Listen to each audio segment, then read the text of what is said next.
Hey, it was good, Lila. Alright, we're live.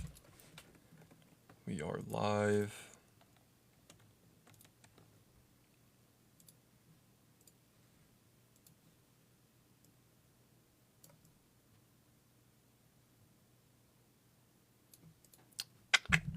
Oh, is my mic working?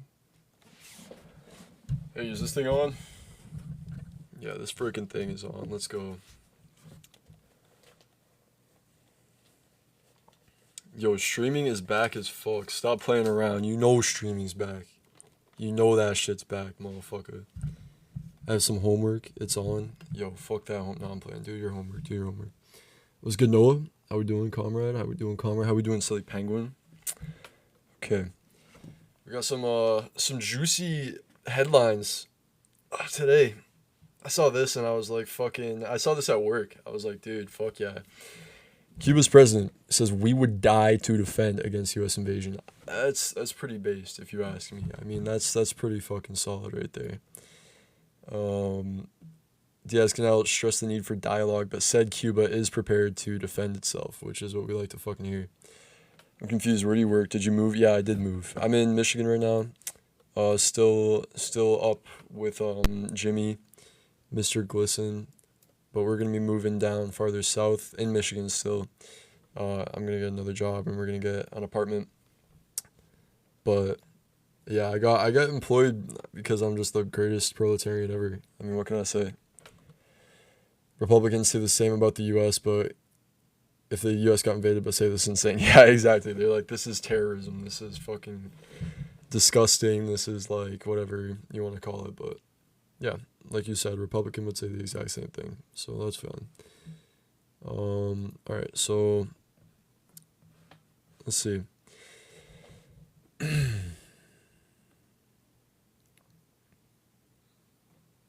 Didn't concede a need for any changes to its government amid Trump's pressure campaign against the country.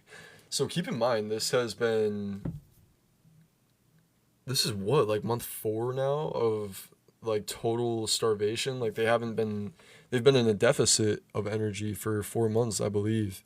And they're still fucking going. They're still going. No worker uprising like the US allegedly predicted, but I mean fucking whatever, dude.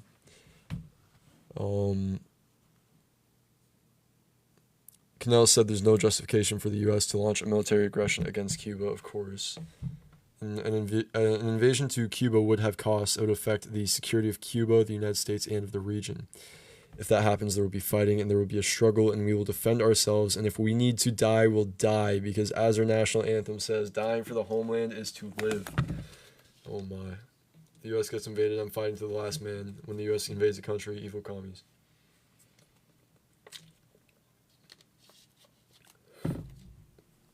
Where is China, bro? Why are they not defending Cuba? Well, fucking China isn't Santa Claus, bro, unfortunately. I wish they could be there with fucking warships and this and that. China engages in real politics. They don't engage in idealism. They don't engage in, oh, we need to, like, as great as that would be, I don't disagree at all that would be fucking amazing. But China does not operate on a Santa Claus basis. They operate on a China first basis. They operate on a developed China basis. And I mean, that's not going to benefit. It would be great for China. It's still great, but the risk of furthering the sanctions they already have, of the embargo they already have, by helping Cuba and potentially getting labeled a state sponsor of terror or whatever, who fucking knows what the U.S. would do? Like, Trump is so unstable. China just is not in the position to make such an aggressive move in the Caribbean Sea, in the fucking in the Caribbean Sea. Like, for them to get their navy, they would have to either pass through the Panama Canal or go all the way around South America. Like, that's just not an option, dude. Like, it just can't do it. Your gang says, holy LARP, nice hat, Toverish. What the fuck does that mean? My brain is rotted from arguing with anarchists that don't want an age of consent. Well, you can have some refuge here, don't worry. Glad you came. China and the USSR used to be about that shit, bro. What happened? The USSR collapsed. USSR is gone.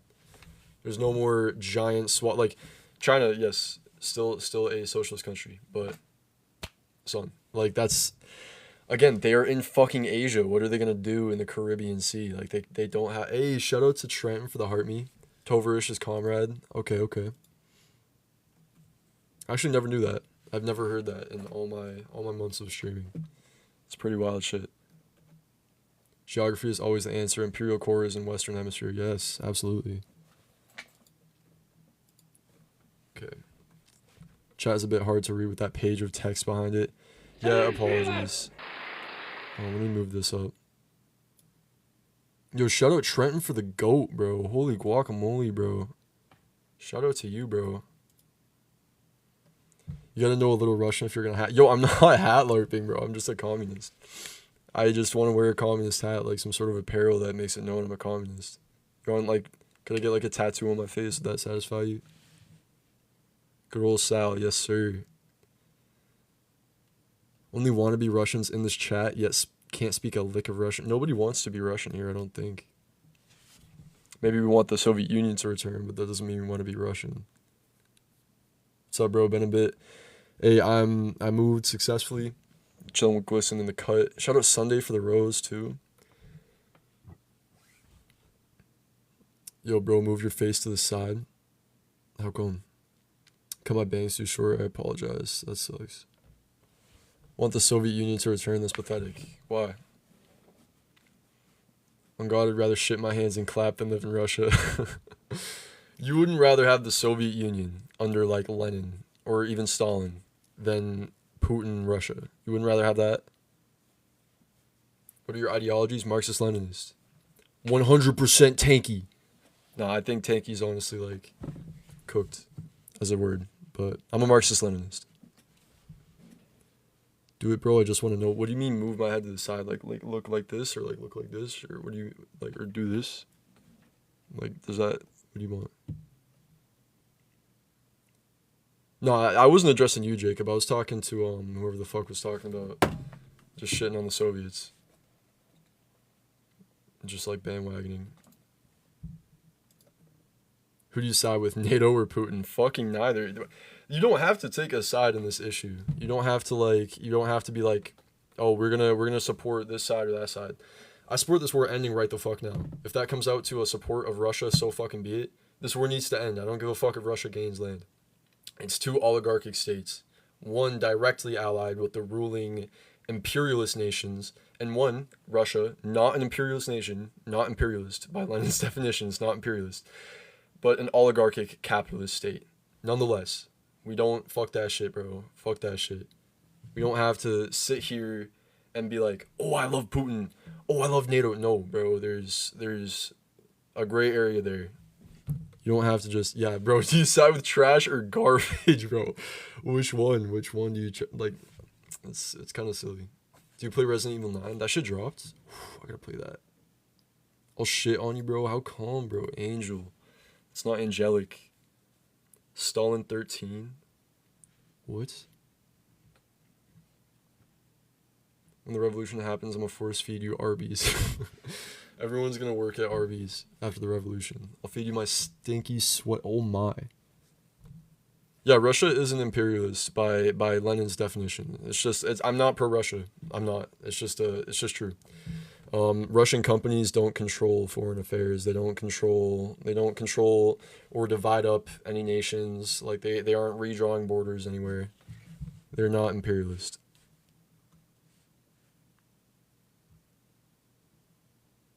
How is this even an argument than communism? We're not talking about communism. We're talking about Russia. Lenin was bald as hell and never wore a Ushanka. Fair, but he was, like, literally leading, like, the communist movement. I'm just a communist. I'm not out here saying I'm leading the communist movement. That dude was, like, at the forefront. He didn't need no signifier. That dude he had the aura, bro. He had the Lenin aura. I'm talking about you claiming to be a communist, not Russia. Okay, yeah, I wasn't... Okay, I never made any arguments in favor of communism, I don't think. Well, not never, but in this stream. Or in the time you've been here. I don't think that even was a subject of contention. What's your favorite Jewish inventions? I don't fucking know. Dreidel, that's pretty cool. Ushankas are revisionist? Fuck no. You literally call yourself a communist, so what's your reason? My reasoning is I believe in freedom and liberation and dignity for the average person. I believe in humanity. That's my reasoning. Liberals on TikTok are LARPing as revolutionaries after seeing the warehouse burning. Holy LARP. Dude, I don't know if you're talking, if that's directed at me. I've been streaming long before that. But if you're talking about generally, like, just liberals on TikTok LARPing as revolutionaries after that, yeah, absolutely the fuck yes. I hope that's what you mean. Because I was literally trying not to throw up reading comments earlier on posts like that. Like, they're all just like, this.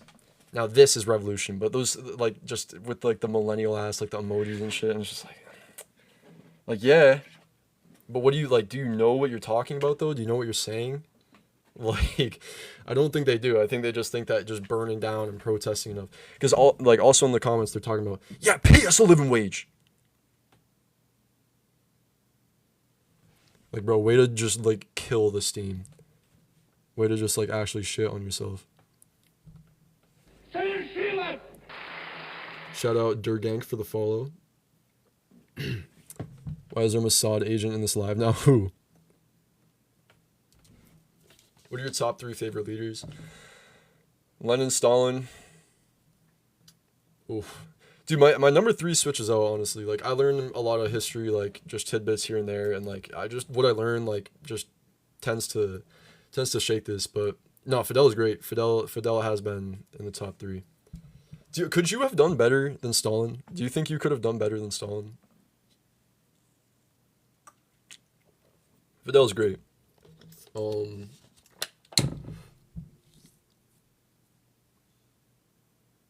There's a lot of fucking good ones, dude. Yeah, I would probably put Fidel there right now. I'd probably put Fidel there.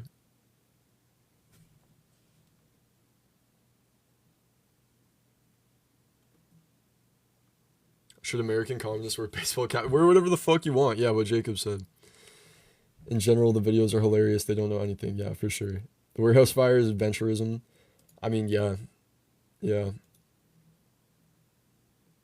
I think it's based. I think it's fucking based, but yeah, they should have been like, I don't know, like they didn't really have anything other than pay us a living wage, and this is just gonna be used as economic terrorism, economic struggle, terrorism, terroristic economic struggle, whatever the fuck Lenin would have called it.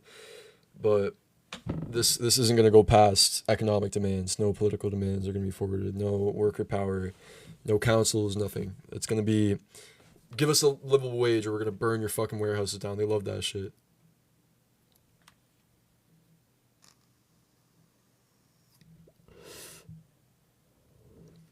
USSR shouldn't have had a cult of personality. I agree. I think that's a mistake from Stalin. But I think he did a million amazing things and he made a bunch of mistakes, but I think he did more great things. I can't imagine being Stalin. Can you imagine being Stalin for one day? For 5 hours being Stalin, having his responsibility. Like, that's hardcore shit.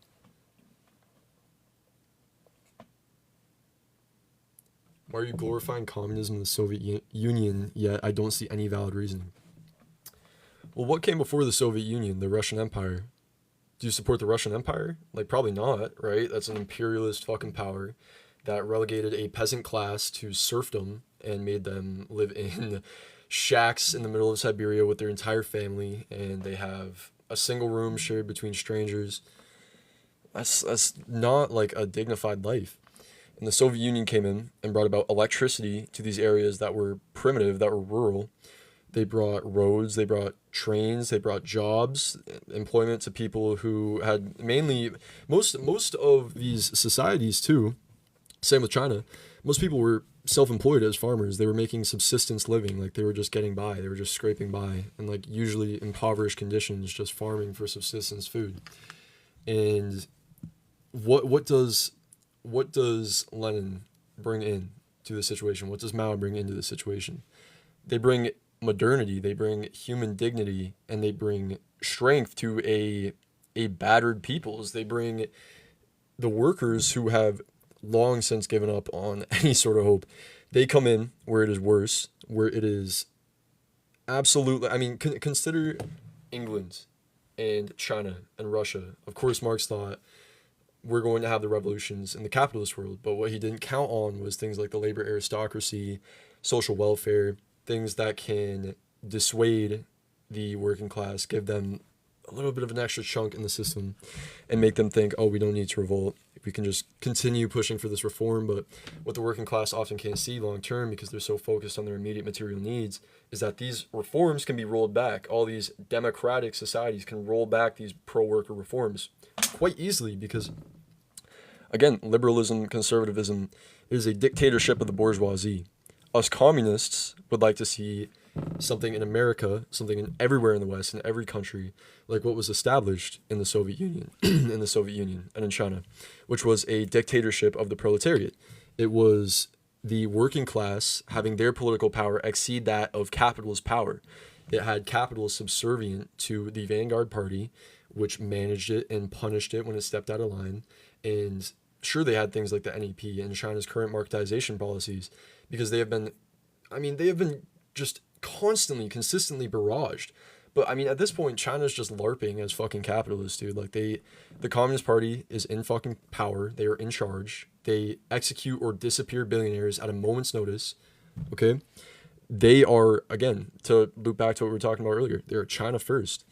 And I mean, even compromised socialism, I will take that. I will fucking take that over no form of any working class expression, any worker's expression in the government, in the economy. I will definitely take a centrally planned market socialist economy, whatever your take on that is. Whether you believe China is strictly state capitalist and that doesn't mean it's at any stage of socialism whatsoever, whether you believe China is fully socialist, I will take what China has over what we have right now. I will take that, because communism creates dignity. It creates the ability for the average person to feed themselves and work and clothe their families and live under a fucking roof. It creates the ability for people to pursue their material needs and their creative interests. It fulfills everything that capitalism claims it fulfills, but they aren't actually able to make it work somehow. They have a depressed and drug-addicted society, a gambling and porn-addicted society. It's fucking hilarious, dude. It's fucking hilarious how capitalists want to claim that communism is strictly evil, yet in the most backwater and struggling regions in the world where it was implemented, it improved every fucking metric possible. It improved child mortality. It improved literacy. It improved fucking malnutrition rates. All of these basic metrics that capitalism fails, socialism checks like fucking nothing. It is a consistent, steady growth. Capitalism grows like this, has massive spikes of growth, and just smoke and mirrors everybody into thinking it's some sort of grand fucking end of the tunnel type of situation where it's like, okay, we're here. We can continue expanding this fucking tunnel. We can keep going forward, and we'll pop out actually on the other side of the fucking mountain. And that doesn't mean that the story of humanity ends. That does not mean that. That does not mean that humanity dies out or becomes some sort of homogenous hive mind civilization under communism. No, we are always going to have social contradictions. That's what keeps us fucking going. That's why you like one coworker or like another coworker. That's you have things in common with other people. You have interests, you have passions, you have natural abilities. You're not free to explore these things under capitalism. You're just not. And that is why I am a fucking communist. We need to read this fucking article, dude. Like, I can't with these chuds, bro. My main Danny Burgers 50 we got Danny Burgers 51 back, bro. Legendary. Notice how everyone who comes in here has no real arguments. Yeah, every time.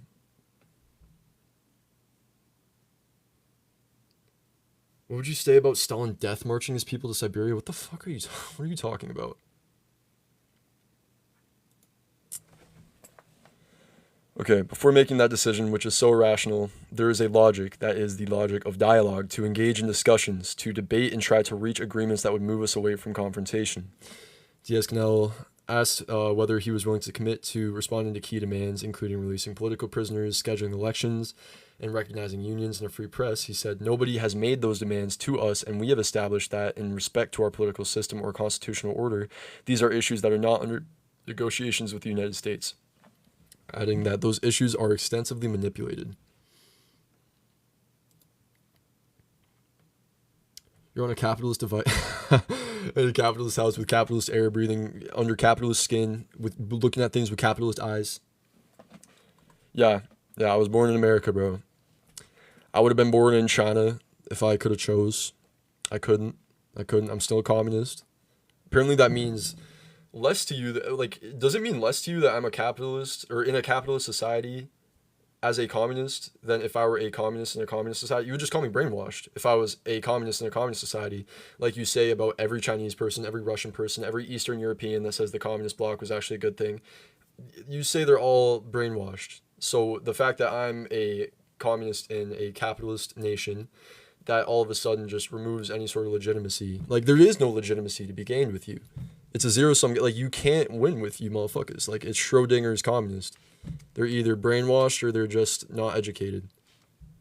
It's fucking hilarious, dude. Why don't you read a book? I know you played the Soviet anthem on the bus. I didn't take no bus.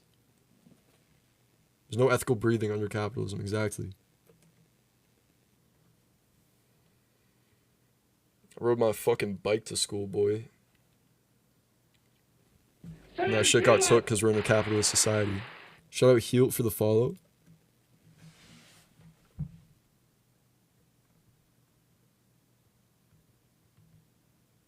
Most government agencies would be great if they weren't corrupt, if they actually served their purpose. Bread and circus now. Bro, I got a loaf of bread. The circus is in town. Shout out Jurassic Benny for the follow. Socialist Dream Blunt Rotation. Che and Fidel. Easy picks. I would say Mao, but he stinks, bro. Let's not. Zionist Cantt. Son. I'm not going to pick Mao because he's stinky and his breath is gross.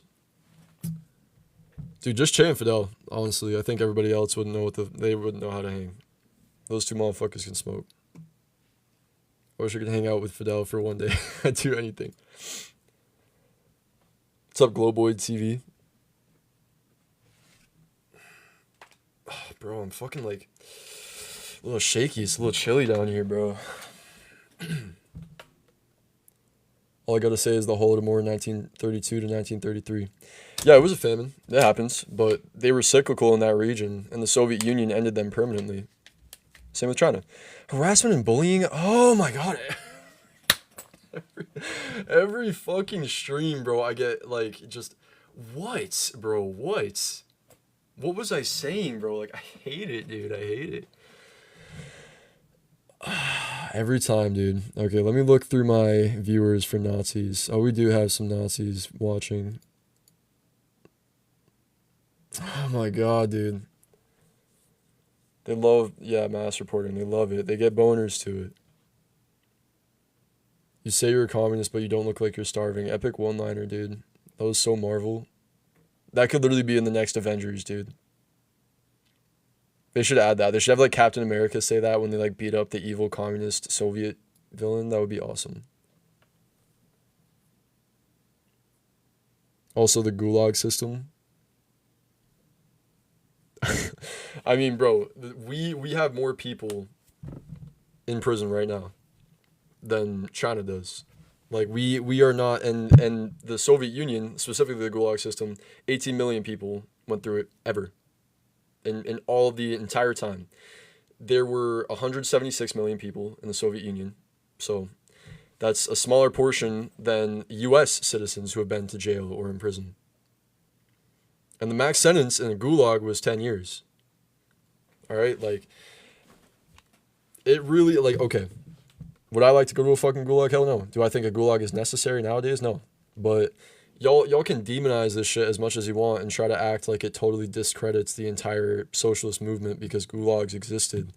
And enemies of the revolution were sent to labor, which, I mean, shit, I don't agree with forced labor. I don't think we need to do it in the modern age with the technology we have. But these people were getting sent there weren't just like some random guy who just like breathed wrong in the bus.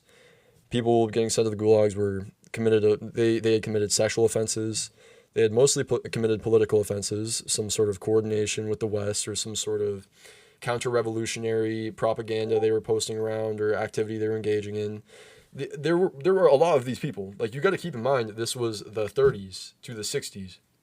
This wasn't like the Soviet Union had been around for a long time and then all of a sudden brought out the gulag. Like, they just had to, like, no, bro. They fucking were just going through a revolution, and they had no precedent to go off of. It was just them. It was just them doing a revolution on the entire earth. Like, that was successful. Not the only person attempting, or group of people attempting revolution, but they were the only successful revolution. So, like, what are we fucking talking about? Decoolization was absolutely right. Why was it not right? Great Purge was right as well. And we can honestly argue that Stalin didn't purge enough. Did Stalin purge enough? If Khrushchev was able to come in after he died and fucking destroy everything he had built, and fucking totally piss the Soviet Union's pants on the global stage, and split the left movement, and just crushed, oh man, Khrushchev, dude. Like, come on, bro. They murdered people just for owning farm. They fucking didn't. Just like this vision that we have. Okay, I understand why you think of this. I'm gonna guess you're from the West, somewhere. Okay, or at the very least you consume a lot of Western media.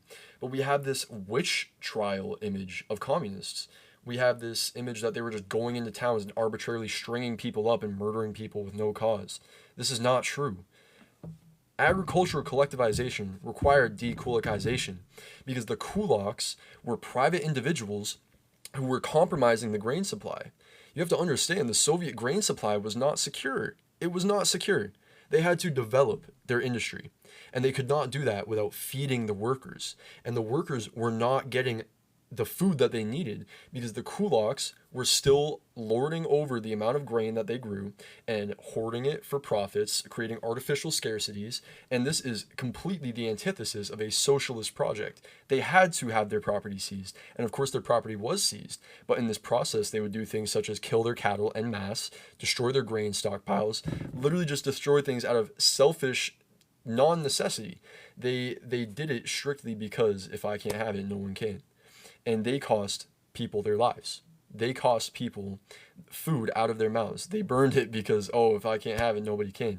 Which is such a ridiculous concept when you think of what a socialist planned economy is actually attempting to do with agriculture. It is guaranteeing food, not rations to people. A guaranteed allotment of food that will last you in abundance. Many people had more than enough bread, potatoes, more than enough grain, more than enough. Following the Stalinist consolidation of agriculture, the grain supply was secure. People were eating. Agriculture was secure. Industry could then be grown upon. It could then be built upon. Literally building factories, building entire industrial districts in cities almost overnight. Almost fucking overnight.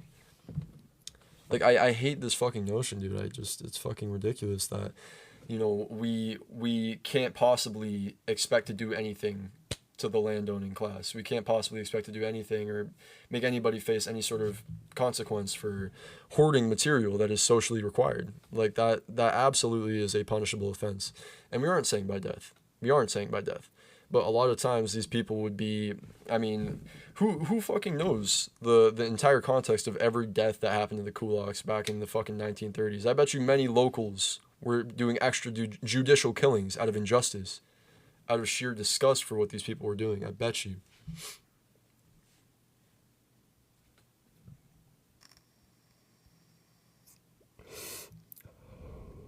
Is it genocide? What does genocide mean to you? Are kulaks, are landlords, a protected nationality, a religion, a race, a gender, a sexuality? What is genocide to you? I like how you refuse to acknowledge any of my points because they're kind of silly. Yeah, Saurus can't say a word, bro. They're definitely LARPing communists. Okay? Absolutely. Saurus, every single Saurus is a LARP. Every single one.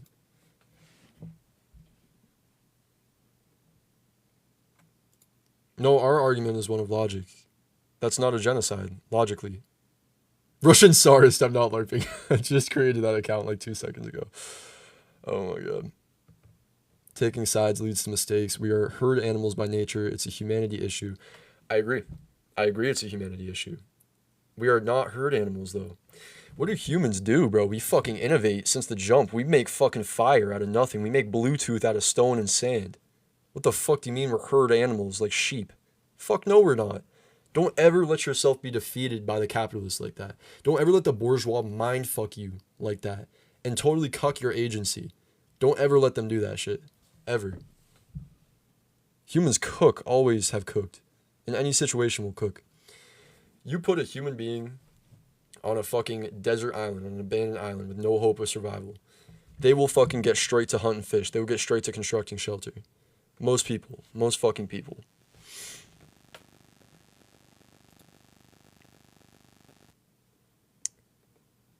Please look up the definition of genocide. Sure.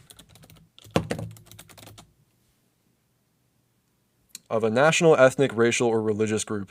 Are landlords any of those? Remember I said all of those earlier?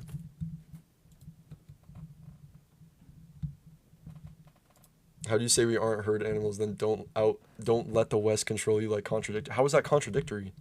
I said we aren't herd animals, so don't let yourself be controlled. Just because you can be manipulated and coerced into doing something doesn't mean you're just a sheep. Doesn't mean you just have no agency or free will.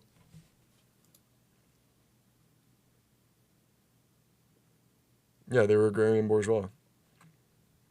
Again, lording over grain. They had hordes of grain that they were just holding on to create scarcity. AI overview. Blood. Bro, you go to the UN. Oh, yes, the UN definition of genocide, which has famously had a great track record with genocide. Who's to say you aren't manipulated, though, my friend? My brain. Because it works. I read a lot of books. I read a lot about history. I read a lot about the news, currently ongoing events. I know plenty. Not everything. I would never say that. But I have a framework. I'm a Marxist. I base my views on material reality. I don't base anything on morals that I hold, on this or that. I base my outlook on the world, how I analyze political events, how I analyze the economy, how I analyze anything that really has any tangential relation to humanity is analyzed through material lens. Who gains? Who benefits? Who loses? What is required? What are the processes and structures required to get to this point? Yeah, bro, this is the fucking UN, dude.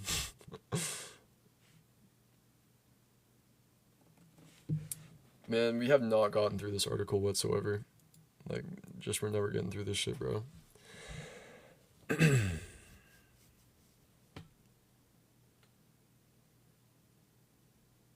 This narrative that has been created that anyone who speaks against a revolution is thrown into jail, that's a big lie, that's a slander, and that's part of that construct in order to vilify and to engage a character assassination of the Cuban Revolution, Diaz-Canel said. There's evidence that the Trump administration's pressure has been felt in the country around mid-March. Evidence? Are we kidding? Cuban officials took a sharp turn in their tone toward the U.S., saying they're prepared to confront any attacks. Bro, they are literally in a fucking blackout. Being fucking genocide. Cuba is being genocided right now. Cuba as a nation is being killed off right now. If you want to talk genocide.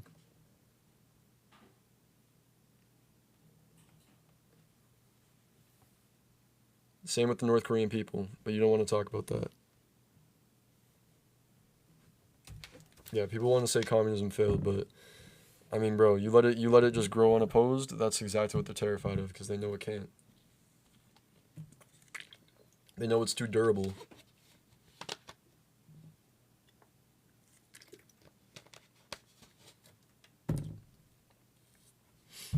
Okay, Russian Tsarist.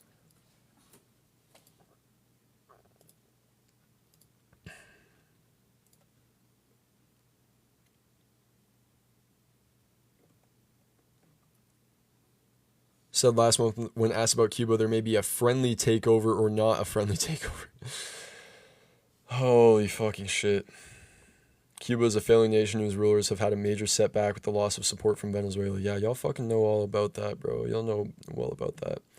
Canell blamed the 67-year-old U.S. economic embargo when he was asked about Cuba's existing conditions, including its electricity crisis, as well as ongoing supply shortages and poverty.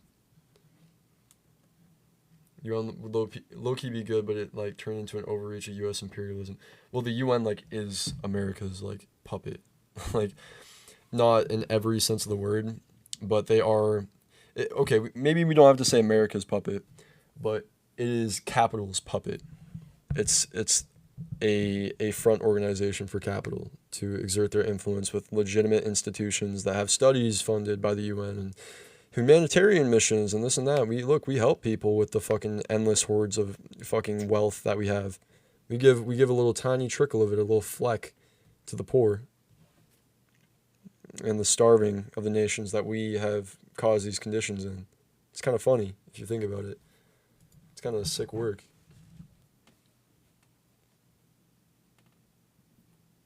Canell called the embargo genocidal and cruel, and said that even during the COVID pandemic, the policy prevented the country from accessing certain components, though he touted his country's ability to manufacture a COVID vaccine and other equipment. Because that's how they do it. That's how they fucking do it. Oh, how we doing, T-34 Tank? Haven't seen you in a long time. Yeah, it's been a minute. Even today's Russia is better than the Soviet. Okay, you know you lying. You know you lying. Yeah, it's a way to back their own invasions and make them seem legitimate, exactly. I think the government should review how cruel and how mean they've been to Cuba and the Cuban people. We're open for foreign investment in Cuba and oil exploration and drilling, and that'll be an opportunity for American businessmen and firms who can come in and participate in Cuba in the energy sector.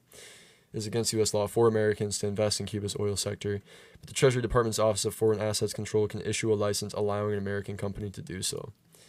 Yeah. Like, as great as it would be to be like, oh, no American investment whatsoever, like, no American help. This is the situation. Like, we need to wake up from the dogmatic shit. Like, this is the situation. If they can't develop their oil reserves by any means necessary, they will die as a nation. Spies even in the phone, not just on the street. That's the whole difference. Yeah. Took me a second. Yo, Russian Tsarist is literally just anti-Cantt, I'm pretty sure. Don't let him rage bait you. I'm like 95% sure. I'm just saying taking sides seems to be overwhelmingly harmful to humanity. No one should take sides. You absolutely should take sides, though. Why do you think it's so... Okay, ask yourself this. Yo, shout out Kate for the 30 roses. Shout out. Ask yourself this question. Why was Hitler able to take power bloodlessly? Why? Why was Hitler able to seize power? Mussolini able to seize power? Fascist revolutions able to occur without the mass support of the people. They're able to march in and secure office, and they are fucking there. They're there. Genocide is there. Racism is there. Sexism is there. Rape is there. Torture is there. This is what fascism brings, bloodlessly. Why do communist revolutions always result in violent armed conflict, often protracted for years and years and years, with the other side funded by America? Why? Once you have that answer, once you arrive at a conclusion from yourself that you don't just goad yourself into some sort of centrist position again, really think about this question. Really think about this question. Okay? Yes, it's harmful to take sides, to one side or the other. You should know which side you want to harm. Do you want to harm the bourgeoisie, or do you want to harm the proletariat, the workers, you? Do you want to harm yourself and your family and your friends, or the people who own them and you? It's your question.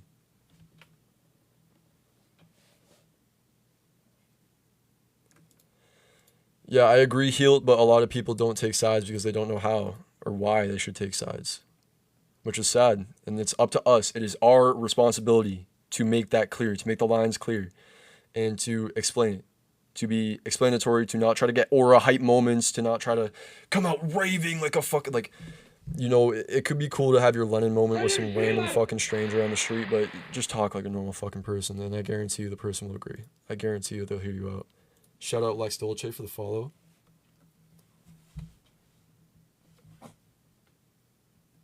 Yeah, but that was in the Ooga Booga era. It's just propaganda and brainwashing people like you now. Me? As in, I'm a brainwashing person, or I'm a brainwashed person?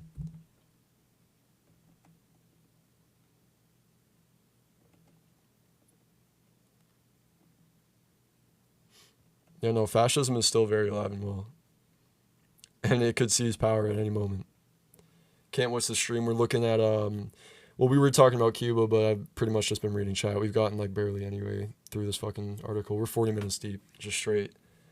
Talking about capitalism, talking about fucking Soviet Union a lot, talking about doing the common tanky apologia, my favorite. Your quote-unquote side is just the sort from the 19th century that was never proven perfect. Neither was capital. Do we say it's perfect? Do we say communism is perfect? No, absolutely not. Is it better than capitalism? Yes, communism is absolutely better than capitalism. Is it perfect? No, no system is perfect. No communist will tell you that communism is perfect. None.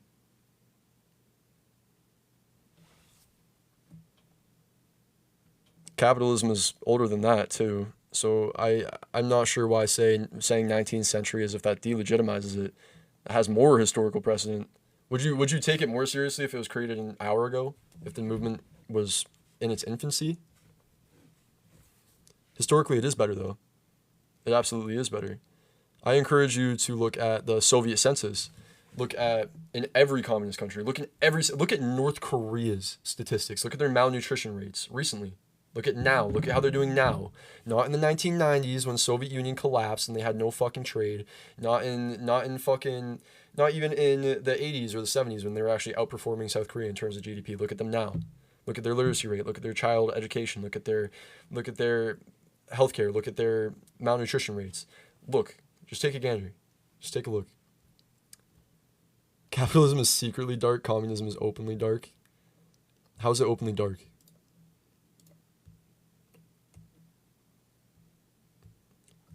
That's incredibly reductionist. Like, it's not, it's not like there's no class character to either of these things. It's not like there's no like, it's just like, oh, capitalism is just dark. Communism is just dark. Like, what are we saying? Everything is fucking dark. All ideology is dark. Shout out to American Nationalist for the follow. Sindori Cantt for the fucking follow. I think there was someone else that followed. I think I missed them, sadly. No, I didn't actually.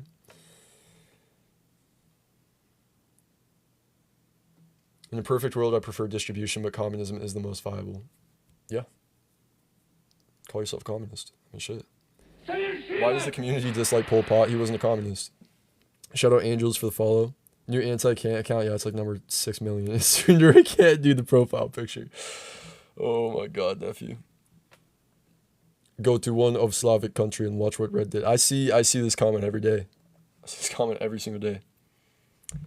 So a pro-communist Slav, like someone who's like Serbian, for example, who's pro-communist, brainwashed or what? What are you reading? We're reading an article. Hold on. I'm just gonna pull up this headline because this headline goes so hard, and we've barely been reading this fucking article. Yeah, Cuba's president said we would die to defend against U.S. invasion. Based as fuck. How we doing, dissident?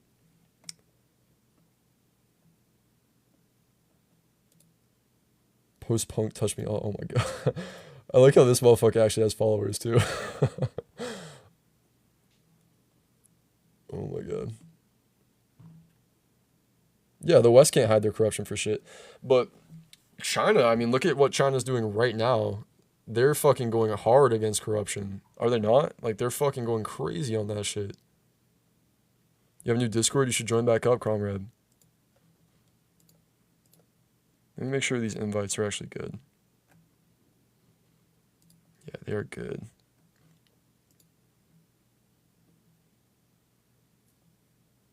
Yeah, base Cuba. Can't is anti-Cantt just patience? There's no way.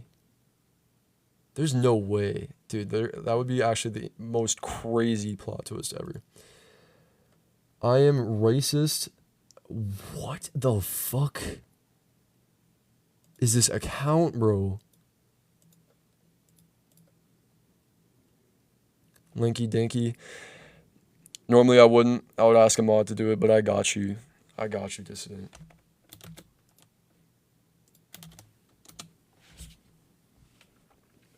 Matter of fact, everybody should fucking copy that link. Okay, but taking action against corruption is authoritarianism. Another truth nuke from Coralibus here.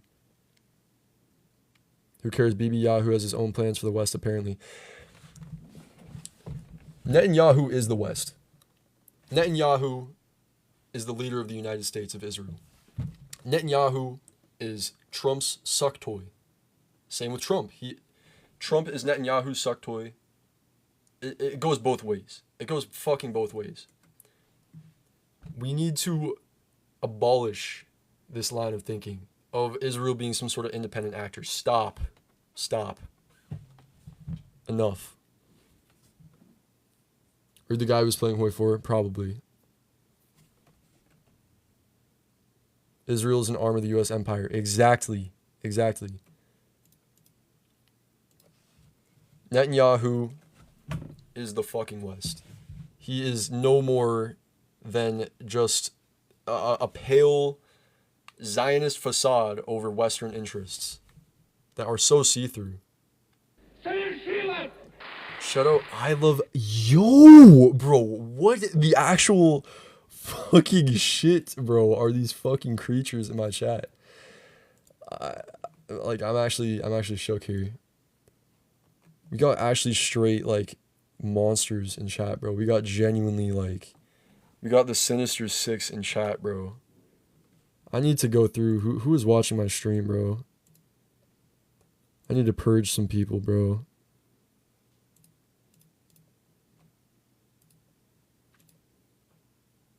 I'm not a monster. Don't be a Cinder can't. No. W follow... No. Hopefully who invades? What, America invades Cuba? We'll see how that goes. Didn't go so good last time. I'm gonna head out, but stay open-minded, man. You stay open-minded. Why don't you stay open-minded to me, bro? You shouldn't idolize any human ever. Hey, always stay kind, but I don't idolize nobody. I like Lenin. I like Stalin. I look into their history. I look at what they did. I try to learn from it. But yeah, don't idolize anybody. I mean, easy. Have a fucking open mind, though. Okay, don't have the... Being centrist does not mean open-minded. Like, being in the middle of the political spectrum, like, not really too knowledgeable about one way or the other, and refusing to take a side or refusing to really take any... That's not open-mindedness. That's actually closed-mindedness. I'm always open-minded. That's why I came to chat, my friend, even if I don't agree. Well, I am glad you came to chat, and I hope you come back. Hope you ask me more questions. I'm knowledgeable about both sides. Well, that's why I don't take sides. Hey, everyone's knowledgeable about both sides to an extent, okay? There's always more to learn, and there are always dynamic shifts that can happen. Words to be done by, yeah, my favorite Beatle, John Lennon. Could Stalin be as hot as Kropotkin was? I don't think Kropotkin was really... I mean, he's kind of like gnome-like. Like, he kind of got, like, gnome type, or maybe, like elf or orc. Yeah, I think he's more gnomely than anything else. Very gnomely, man.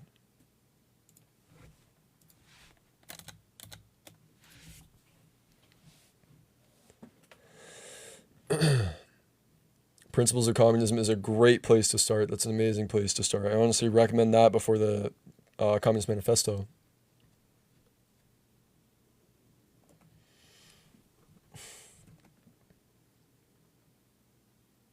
What books are best to read to get into the theory? Yeah, I actually did not see this. Like I just said, Principles, Communist Manifesto, amazing 2 starting points. You don't have to do that if you want to be a bit more unconventional. I just think it's like what most people do, and it's good to, since most people do it, why not, right? It's a quick read, takes you like a week, like if you really read slow, like a week, 2 weeks, if you're really reading slow and digesting like every sentence. And yeah, like you'll be on the same page as like, I mean, most like beginner communists, like you'll be on the same page as like the majority of, I mean, even beginner Marxist, Leninist, Council Communists, Maoists, Trotskyists, whatever the fuck. I mean, you're probably not going to find your niche instantly. I'm a Marxist Leninist, but yeah, come to your own conclusions. My little garden gnome.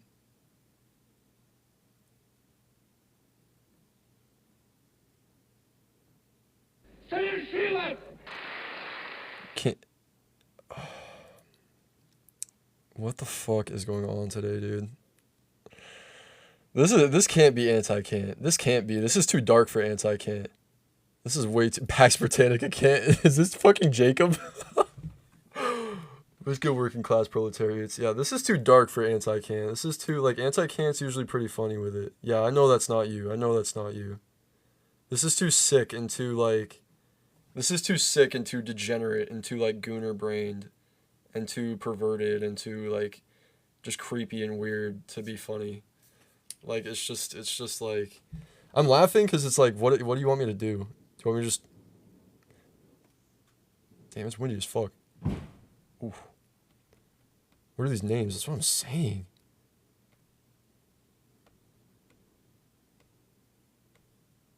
Spin on it, Stalin style. You protest in Cuba. Oh boy, you should see the story of the 12-year-old protester, what they did to him. Are you actually from Cuba or are you LARPing? I think you're LARPing. You have 3 followers. Like, this doesn't look like an account you use.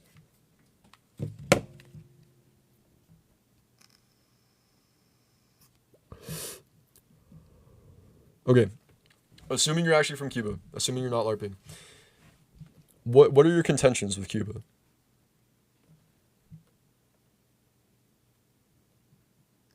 Yeah, please tell me. Does Cuba even have electricity half the time? Talk to the U.S. How we doing, Marty? Breaking news: Can't frame Mog's pro-imperialism Cuban LARPer.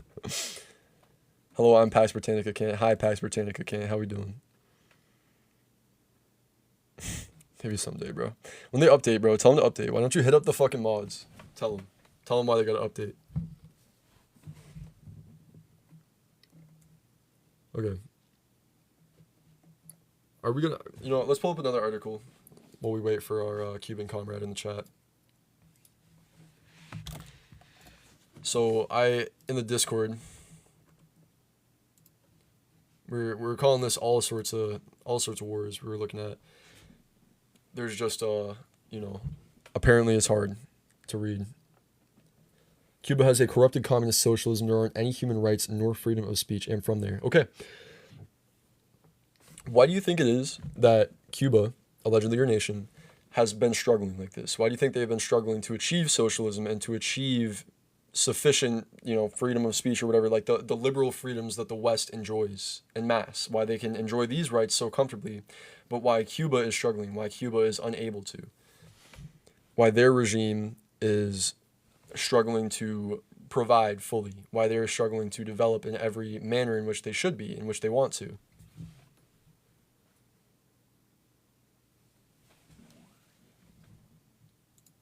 It's not to say that every arrest is justified. I don't know what kind of protesting he was doing. I hope it wasn't pro-capitalist protesting because, I mean, that would make perfect sense to me to be arrested for. And it's essentially saying, like, oh, let's reverse history. Let's, turn back the clock and turn back humanity's progression. That's pretty egregious in my opinion. But, I mean, is it not understandable to you? Does the U.S. not do the same thing to people who rally on its streets? Do we not beat the shit out of our protesters and kill them? Do we not? We have a more lethal rate in our protests than China does. We kill and arrest more people than China does. Look at the Black Lives Matter protest, for example. The embargo is bullshit. Everything goes to the government, not to the people. So, the embargo is war upon the civilian population. The elites or whatever, the government leaders who require, life to have the country function, the people who are administering, the bureaucracy, the people who are looking over industry, people who are looking over finance, agriculture, healthcare, education. These people are provided for, okay? And many of them are also citizens. Many of them are, it's a lot of public participation. It's not strictly careerism. And I imagine he's from Florida. But in Cuba, you get 20, 30 years for protesting or risk disappeared. Any sort of protesting? I mean, Diaz-Canel just denied this.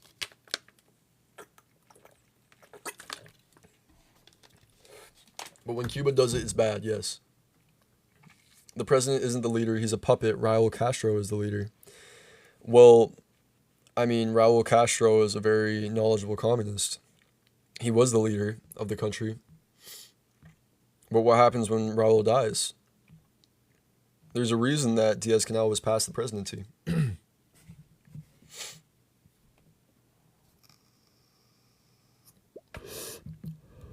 If your logic is the Castros own the island, then Trump owns America, then fucking Angela Merkel owns Germany, Macron owns France, you know? The embargoes, again, they are war against you, against your living conditions. You really don't think that if Cuba received the oil that it required, if Cuba received the resources it required, that they would just still be struggling because socialism is always corrupt? Why isn't China struggling like that? Why isn't China struggling like Cuba is? What's different about the situation between China and Cuba? Geographically.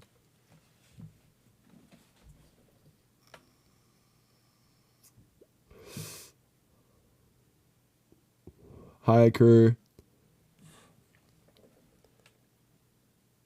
Yeah, of course, Trump doesn't own America. I'm saying by his logic. Like, Castro doesn't own Cuba no more than Trump owns America. Never asked Rubo where his family was from or what influence they had. Can you demonstrate that? Fuck no, I ain't demonstrating shit. Y'all are taking this purely on dogma. Purely on logical fallacy. You're following this fucking belief system. How we doing, Gabriel? How the fuck we doing, buddy? Rubio like a kulak in France advocating for an anti-communist Ukraine. Yo, demonstrate though. Demonstrate. Cuban imperialist LARPer, please help. Okay, Ramon, do you support the U.S.? Do you support capitalism? Or are you a true socialist? Cuba didn't do it right. Cuba corrupted itself by taking away basic human rights. I don't think they did, man. I mean, it depends on what you... Like, do you consider freedom of speech, like, a basic human right? Like, I really don't. I really honestly don't. Like, what does freedom of speech mean in America? It's a pressure release valve. Anything is freedom of speech. Saying you're gonna do the R word to somebody is freedom of speech. If you're sufficiently joking with it. Like, fucking presidents can say this shit. Saying you're gonna grab someone by the pussy, that's freedom of speech. Trump saying he found a 9-year-old girl attractive in the mall. I'll give her 10 years. Freedom of speech, fine, acceptable. So what the fuck does freedom of speech is such like a, what does it mean? What does it fucking mean? Like, it's such a fluid... The fact that you could sit here and say this shows how much freedom you have. I would be saying the exact same fucking thing in the Soviet Union, in China. I am protesting for a working class point of view. I'm protesting for an authoritarian left point of view. I wouldn't have a problem. I would not have a problem. I'm a Fed? No way. That's actually the first time I've ever been called a Fed.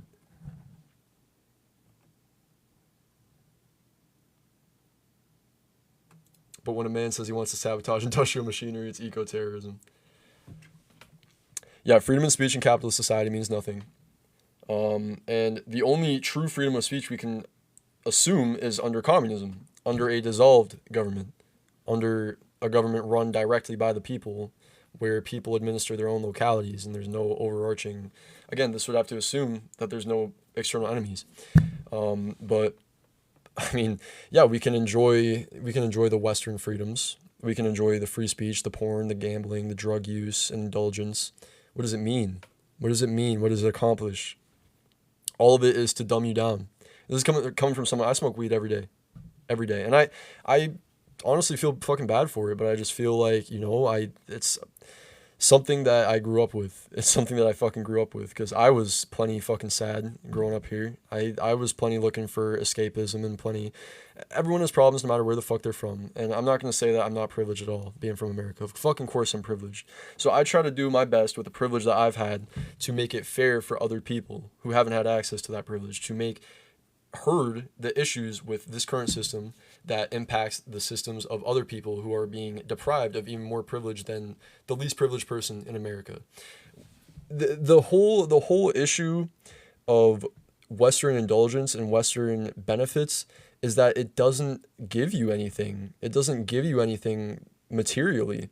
You can spend your money on a joint or on a new porn DVD or on gambling or on a new car part. What do you fucking get, bro? What do you fucking get other than just like some tiny piece of identity that you can attach yourself to under capitalism. Like, your consumption is your identity. It's fucking sad. It's nothing. It's hollow. I saw Trump praise Allah. That was pretty based. Chat, don't worry, I'll do the whole revolution thing. Thank you, bro. I've been waiting for somebody to say that. Steak, Aiden Ross. Yeah, I'm sponsored by Steak, motherfuckers. Stop playing. Go to job. All right, I'm off. See you later, comrades. I'm just gonna go start fucking door dashing or some shit. Lots of political activation going on. People going left or right. Third option. Shit's scary. It is terrifying. I hate the third position of shit. I have a third solution between communism and capitalism. It's not fascism again, is it? It's totally different this time. It's I call it corporatism. No, I call it national communism. Call it national socialism. There is no third position. Suck my fucking left nut, bro. There is no third position. There is the working class or there is the owning class. What do you choose? Hard choice. Real hard choice there. Do you choose Epstein or do you choose your neighbors and your friends and your family? What's your choice? Flora of Sheena, is that the Florida anarchist commune? Nestor, you know I'm a Marxist-Leninist, but I would permit that. I'd let it slide. Just Florida, though. Y'all can have Florida, okay? I like to call it neo-libertarian philanderism. Shout out Socialist Nate for the follow. Corp National Lib Dem Sock-inism. Epic. Yo, W Socialist Nate, bro. I chose my actual neighbors. LeMayo, funny you'd use that wording. What do you mean? Is this anti-communist from this perspective? Is this what you're saying? No, Poppy, I just Spanish socialist, nationalist. No, Poppy, Empire good. What's on, bro? What if your neighbor is Epstein? Okay, well then, in that case, is Epstein working class? Fuck no. Okay? Class, always. Keep class at the forefront, don't forget. Yeah, we got 2 socialist Nates in the building, that's crazy. We'll chill in the Everglades, don't worry, son. I know. We'll develop the Everglades, bro. We'll get straight 74 lane interchanges right in the middle of the fucking Everglades. It'll be beautiful, bro. And a Walmart. A People's Mart. Apologies.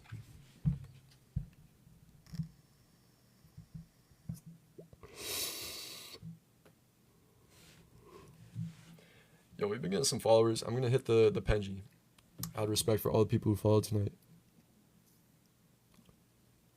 Oh, and it's clogged as fuck. And this bitch empty as fuck. Who cares, bro? Who cares?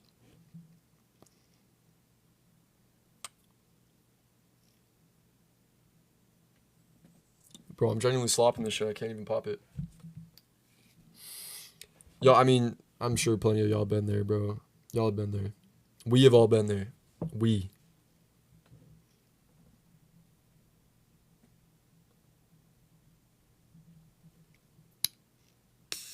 There we go.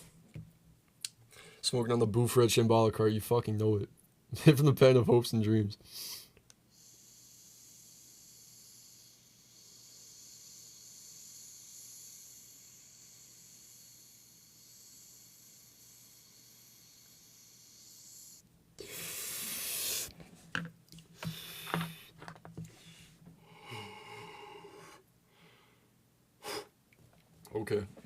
Okay.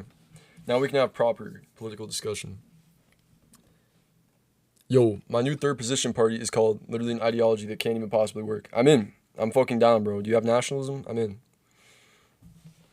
Oi. Okay, let's read another fucking article, bro. What word do we want to read about? I was trying to look into Iran, Gaza, Ukraine, Cuba, Venezuela. I was trying to look into everything. But yeah, we got to Cuba. Let's look at Venezuela. I'm curious. I haven't heard like much from Venezuela recently. What is third position bullshit? Slop takes? I mean, nothing. All right, let's look at War on the Rocks. What do they have to say?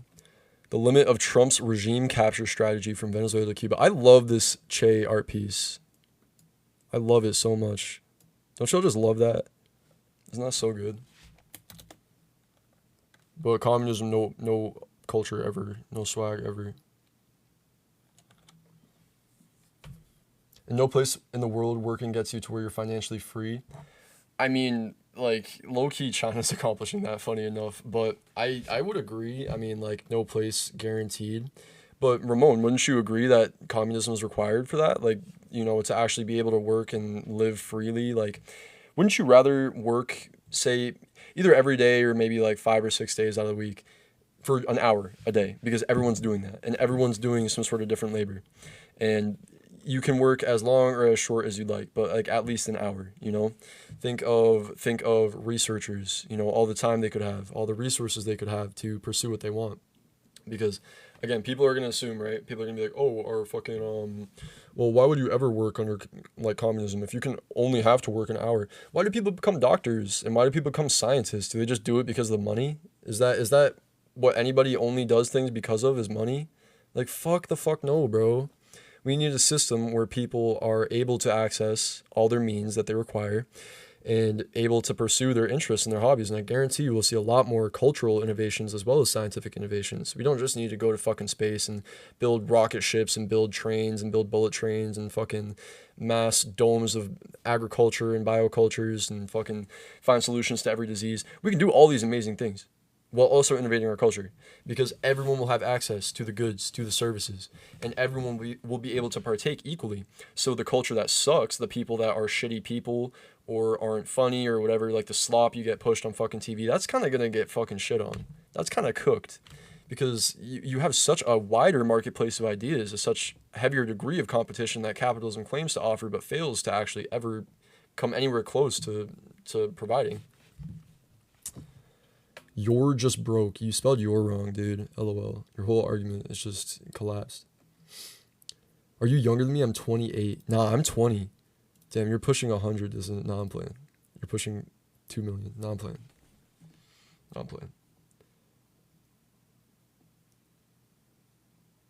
What about the job that nobody wants to do? I'm assuming you're talking about like sewer cleaning. Yeah, we can automate this shit. We have robots. Like, we can do this. We can automate the entire process of cleaning a sewer, or of doing like the dirty menial work like cleaning up floors. We already have robots doing that already. Brother, we have the option of free market. If that ain't enough, then there's a problem. Ramon, damn, man. Maybe Cuba's educational system isn't as good as I thought it was. Shout out Luis for the love glasses. Dude, fucking drip, bro. Yeah, we'll have communist robots, Senator Cantt. We will. I'll clean the shit. Shout out Gabe, bro. Yeah, I would gladly shovel shit every day. If it just had to be me shoveling straight dookies every day for communism to exist, I'd fucking do it, bro. I'd fucking do it, bro. You wouldn't shovel little turds. You wouldn't do a little undesirable work if it meant everybody gets communism. Shout out to Patience for the fucking gifts. And Louise for the heart me.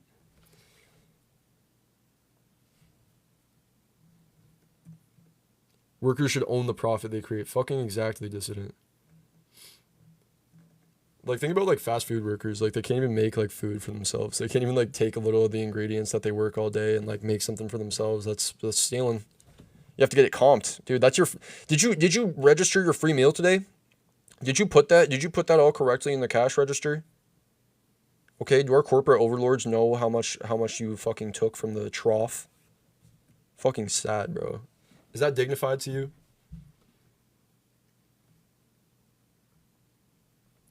Live under a communist country, I wish.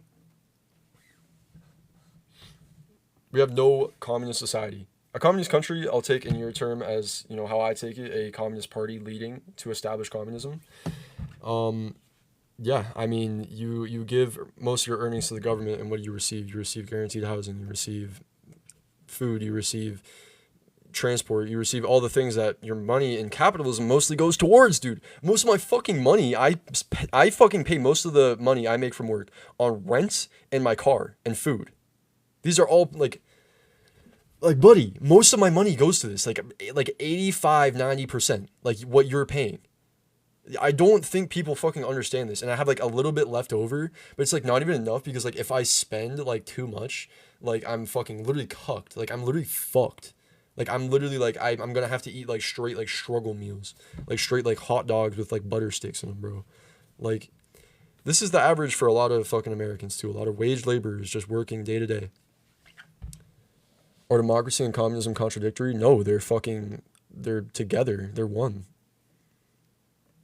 They're twin flames. Can't, bro. You'll have to eat Arby's. I actually did eat at Arby's coming out here. I tried the beef and cheddar.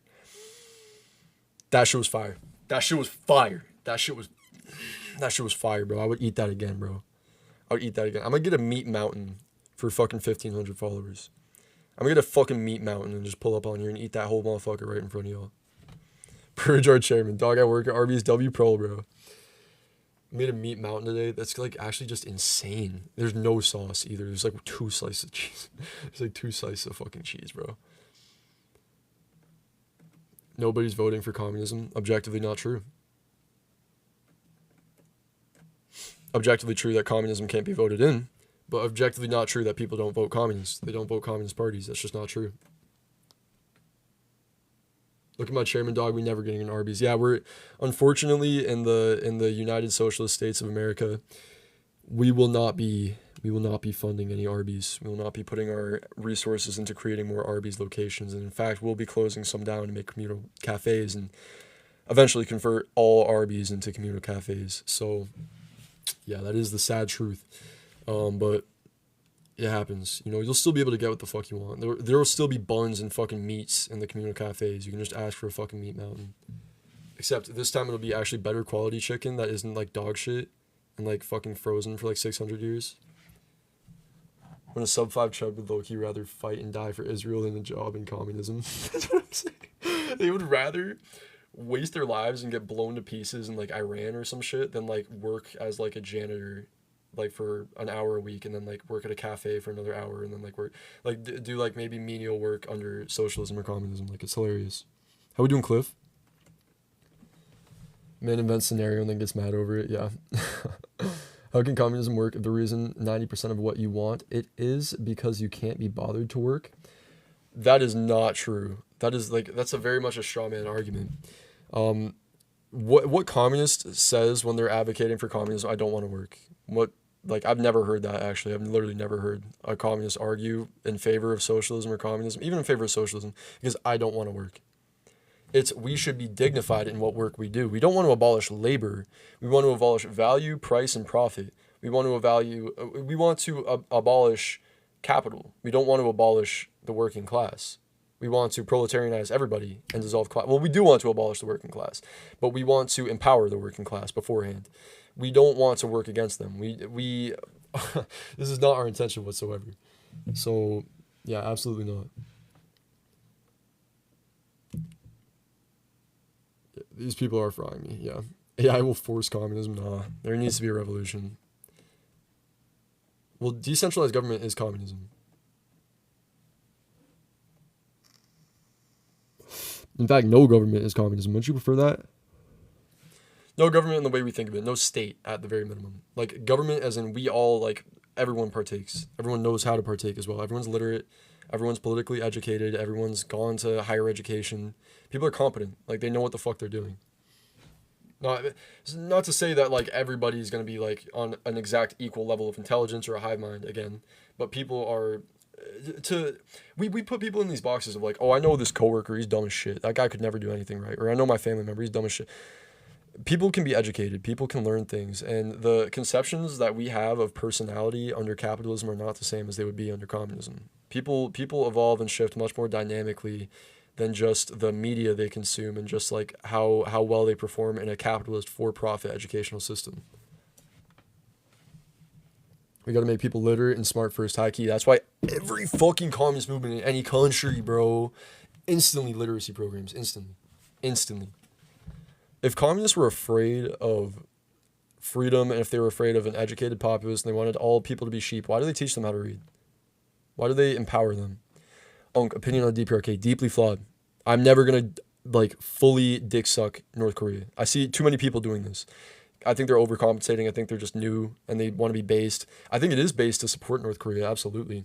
But North Korea has a lot of problems, a lot of flaws, and to just not acknowledge this is ridiculous. But North Korea is a strong country, a sovereign country that it fully deserves and demands and earns the respect of remaining sovereign by any account.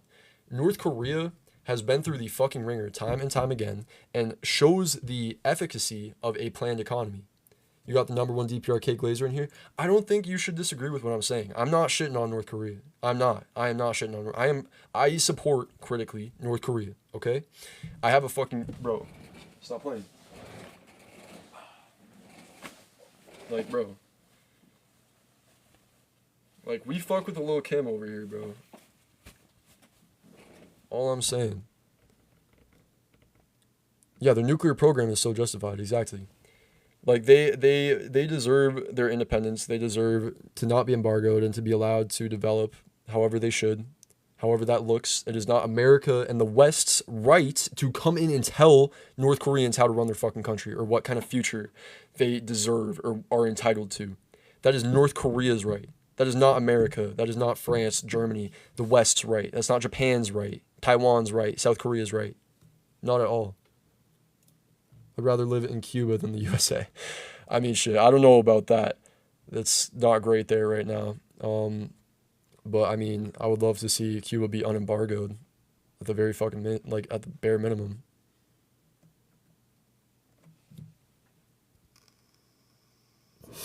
I know a decent amount about Campuchia. I can't act like I'm some sort of expert authority on it whatsoever, but I don't consider what I know of it to be Marxist. I know they made some sort of Marxist accomplishments that some left comms will fucking claim for whatever reason, like they abolished money.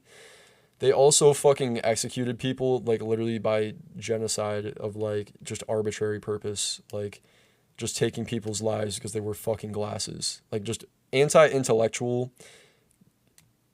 de-urbanization, too. Like, they were removing factory. They were, like, anti-city. They were all pro, like, peasants are, like, the fucking ultimate, like, being or whatever the fuck.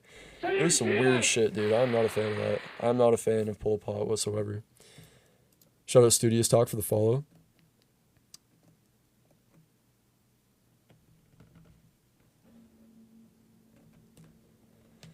Yeah, I know Iran having nukes, but I would prefer no country has nukes. But it's like guns. Do we get rid of guns? Like, like Iran having guns is a fucking problem. You know? Like, do we get rid of guns because of that? Like, because like they're bad. Like, they exist. We have to adapt. We can't fucking just. That's utopianism right there. Get rid of all guns. Get rid of all nukes. Maybe when there's no fucking enemies to the working class left on the planet. But I mean, the nuke is just honestly such a great representation of like how they've divided our world. Honestly. Right. Every time someone follows, I hear, bro, that's Lenin, Gabe. Gabe, bro, come on, bro. That's Lenin announcing the victory, bro. Come on, bro. America already had too many guns, which is why banning them is a lot. Yeah, exactly. That's what I'm saying. I'm trying to like say us communists need to steal the gun culture back from the right because communists love guns, bro. We fucking love guns, bro. We love them. Everyone needs a gun. Working class may never be disarmed. My late Seth, you are right on time. USSR kept the Cubans afloat. Yes, they did. Shout out Rich for the follow, though. All communists want revolution, but they don't live in one. They're a joke. They don't live in an ongoing revolution. Yeah, that's why they want revolution. Is oatmeal praxis? Yeah, oatmeal is praxis. We're going to be eating hella oatmeal, motherfucker, during the revolution. Stop playing. If you want a communist so much Venezuela, do you speak Spanish?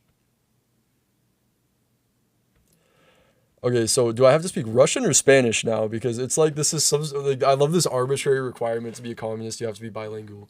I'm a fucking dumb American, bro. I speak English. I speak American, actually. I don't speak English. I speak American. So speak American to me, all right? When I wave my red, white, and blue, okay? Speak American to me, all right? Enough. I don't get how people can be pro-communism and anti-Second Amendment. No, most definitely, right? Those people are liberals, high key. They're radical liberals.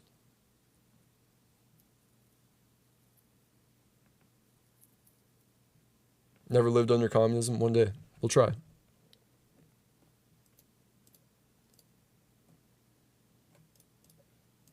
You don't know anything about my country. Don't give your opinion. I'm going to. Sorry. Sorry. I'm not going to take your anecdotal knowledge over a Marxist analysis of political and economic structure. I'm not going to do that. Sorry.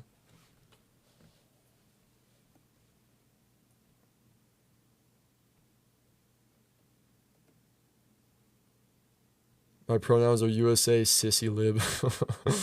Yeah, you know it.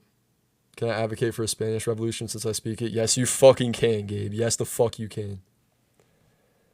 Yeah, communists are libertarian.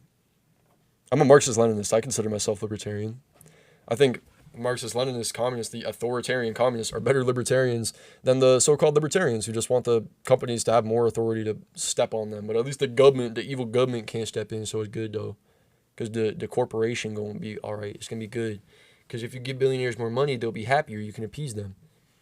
It's like fucking Churchill with Hitler. Like, it's fucking cooked. Free arts for everyone, yes. I think we like should have like a cap though. Like we could have like a democratically discussed cap. Like I think every like place will have their own regulations on like, you know, drug usage and things, and like drug usage will be legal ideally. But like, you know, to get like just, you know, a cart a day, like it would just kind of be like, damn, bro, are you all right? Like, you know what I'm saying? Like I'm sure it would not be strict whatsoever. It wouldn't be something that would really be an issue, but we always have to prepare for the fringe cases.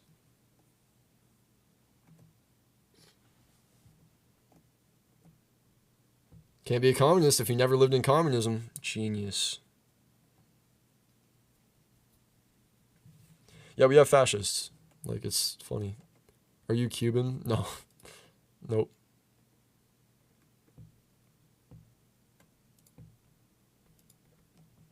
It'd be cool if I was Cuban. Churchill wasn't the one doing it. Oh, Chamberlain, right? Apologies. Got those mixed up. Can't is Egyptian. Like fucking Rami Malek. Cart a day, I'm sorry, but you gotta go to state mandated therapy. That's what I'm saying, bro. Like, come on now. Like, are you alright? Alright, let's read this fucking... Can we read one word in this article? Holy shit, dude. I love talking to chat. I love talking to chat so much. It's my favorite. Okay. We're gonna read just a little bit, and then we'll keep talking to chat. Okay, I promise. Not too much reading for y'all. Or do y'all want to just say fuck it to the... Okay, hold on. Can I put up a vote here? Do y'all want to just say fuck it to reading articles and read Parenti instead? Read Blackshirts and Reds. We're nearly finished. Hold on, let me take my J's out. Using them as a bookmark. We're nearly finished. We're on the last chapter. We want to read Parenti or we want to read articles. Hold on, let's poll. Quick poll. Oh wait, custom.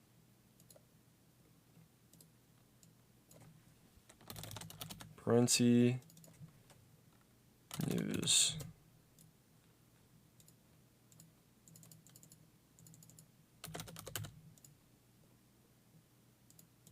All right. You'll see a poll. Man, fuck that article. I can see people want fucking Parenti, bro. I can see people want Parenti.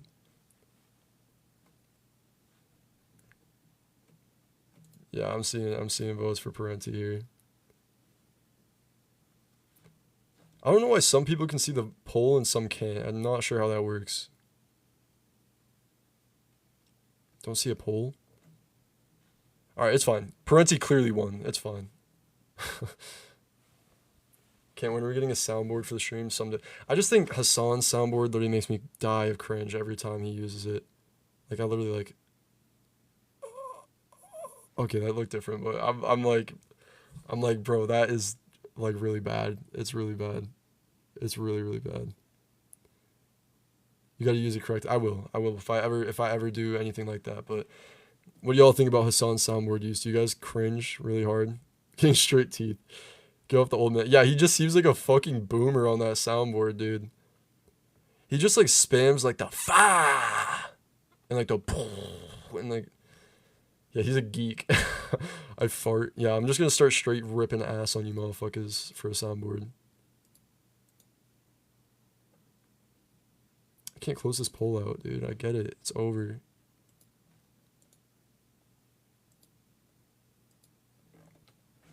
It's just old trying to be hip. Yeah, Hassan's a champagne Marxist. Dem sock. Cuck. Alright. Let's read some Parenti, comrades, shall we? Hold up. Shall we?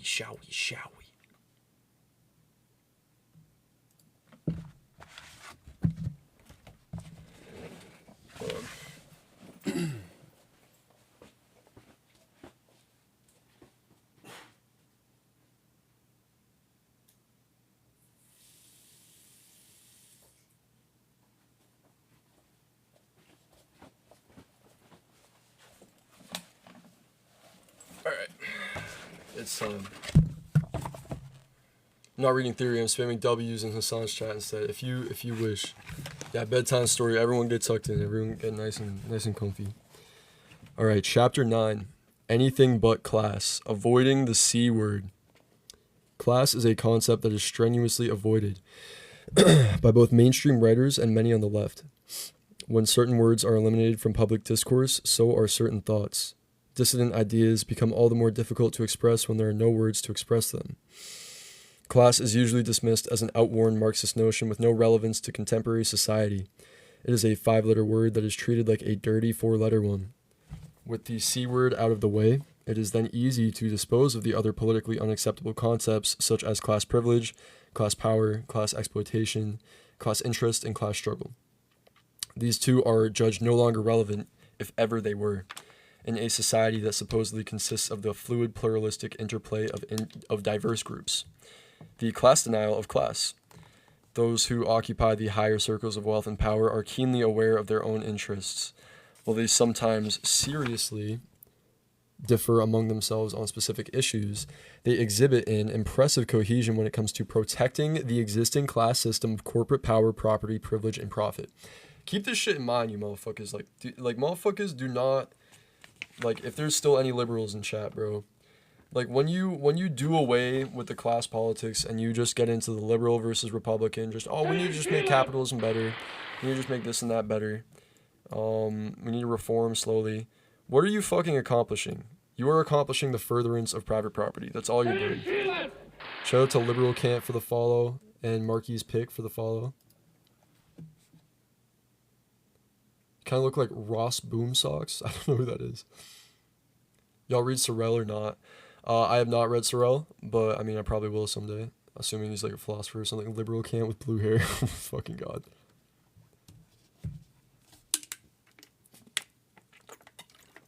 Word, leave you, son. I hope that's a good thing.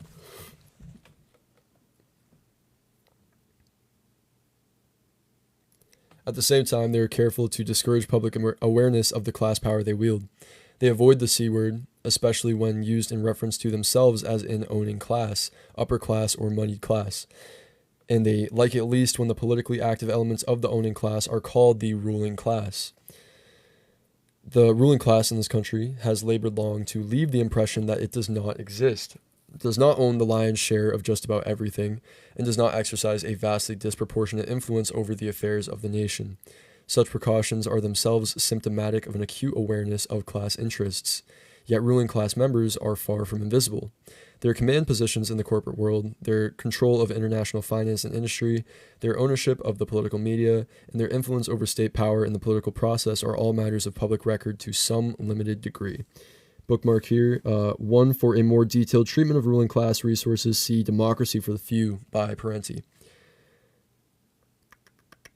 While it would seem a simple matter to apply the C word to those who occupy the highest reaches of the C world, the dominant class ideology dismisses any such application as a lapse into conspiracy theory. Shout out to Jimmy for the follow. Who was the creator of communism? Would you say Karl Marx? It was humanity. It was us. Nah, I would say Marx. I mean, he at least was the one who popularized it. He didn't invent socialism, but I mean, as far as I know, he did invent, as far as we know, communism. Marx was an atheist.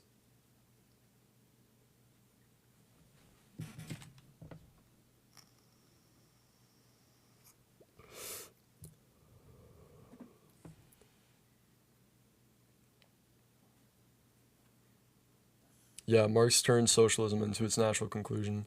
He gave us the applications of materialism to socialist theory, and the whole Marxist school of thought, where you can actually analyze things dialectically, as opposed to, I mean, just what most prevailing socialist thinkers thought, which was strictly economic struggle, no real political struggle needed. I mean, I would credit more Lenin with that, but yeah, Marx was definitely, I mean, the communist. He was the big daddy communist. What do you mean he was a Jew?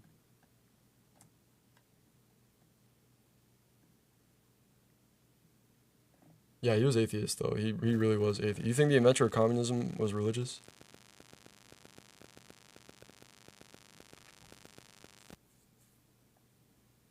Yeah, liberal Kant's joking. How do you feel about JFK, another American imperialist? We can like JFK. Like I know it's like, oh, but JFK was one of the good ones though. He was one. He wasn't, dude. He really wasn't. He really wasn't. I promise you. Like I know it feels good to like feel like there's some sort of figure back in the past that if only we could go back to that time when everything was it was never perfect. It was never once perfect. How was JFK an imperialist? Is I'm guessing what you're asking. Bay of Pigs invasion, Operation Northwoods. He was responsible for like all the bullshit we did to Cuba. Saw National Socialists say JFK was good. I mean, there you go. And completely serious about this? Yeah, most definitely.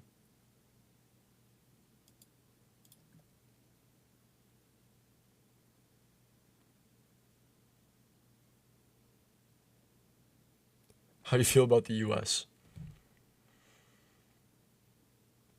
I don't like it a lot, if I'm being honest with you. If I'm being completely honest with you, I'm not a big fan. Not a big fan. I don't like genocide support. I don't like endless war. I don't like sending families, sons and daughters to be slaughtered in a killing field. I don't support I don't support homelessness. I don't support mass impoverishment of tens of millions of people in the richest country in the world. I don't support non-free healthcare and higher education, limiting people based on what capital they have to a dignified life. I don't support that at all. So no, I fundamentally disagree with you, and I think you can agree that all those points I made are perfectly valid. This is not the land of freedom. You being able to say what you want and, look at what you want online, it might seem like the ultimate best freedom because it is limitless, because it is endless, because it's endless dopamine hits. I'm going to assume you're a teenager. Okay, I get it. I've been there, dude. I used to be a libertarian socialist, so I didn't really advocate. I was like, we can just like kind of reform maybe or like something. I don't really know. We could just have socialism, but like it could just be like a little better or something, sort of basically. Bro, there is no getting around the fact that America is not fucking free. You can goon all day if you want. Is that freedom? Is that freedom? Because you can do something if you want to. You can take a fucking walk if you want in the USSR. That's fucking freedom. You can go to a fucking job if you want. You can live in a house if you want. That's fucking freedom. And you don't get to the true freedom of speech where like no there's no government regulating what you say or what you see on the internet or whatever without communism. Ironically enough, you need communism. You need a there would still be government per se. Like it's not like anything would be allowed on the internet and it would just be anarchic under communism. But the government as we know it would be fundamentally different. There would be no state. There would be no overarching state. Everywhere would be localized communes and you would be able directly to participate politically in your commune wherever you live, in your town, in your village, whatever. You have a chance. You have an actual say. You're so cute. Thank you, user 608. Man, what a compliment. Can't you goon in a common society as well? Yeah, you fucking can, but you gotta work for it, at least. Where are you from? I'm from America. I really don't think I'm not a big fan of this question. I don't know if you're just asking this just out of interest, but if please don't predicate my ideology on this because it's so ridiculous. Like where are you from? Why are you this and that? I don't hate myself. I love fucking humanity. I have love. I don't have hate. I mean, sure, who doesn't have critiques and problems with themselves, but I don't hate myself. I don't hate the American people. I hate genocide. I hate exploitation. I hate racism, sexism. I hate death and starvation. No, I don't love my country. But are you your country?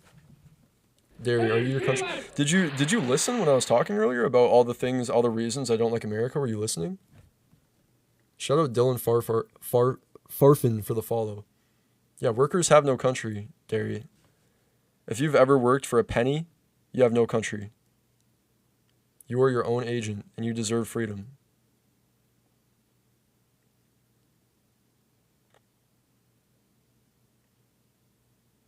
Yeah, under fascism, we are the country. That's the sentiment that's being pushed too. You have to understand you're being programmed into fascist, more and more right-wing, extremist behavior by the government. They enjoy you feeling this way. They have spent millions and millions and billions of dollars researching and funding programs and media control programs and mind control programs and social engineering campaigns. They have done everything in their power to get you to think this exact thought, that you are your country. You have no country if you have ever worked a fucking half an hour. Never. Never any country.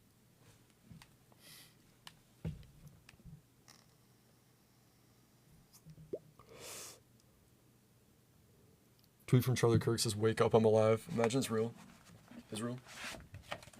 Alright. Back to reading. Enough slam dunks.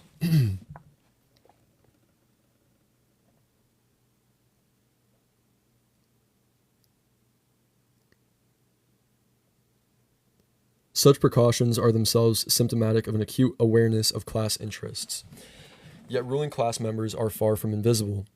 We actually just went back a bit. The C word is also taboo when applied to the millions who do the work of society for what are usually... Yo, that word, bro.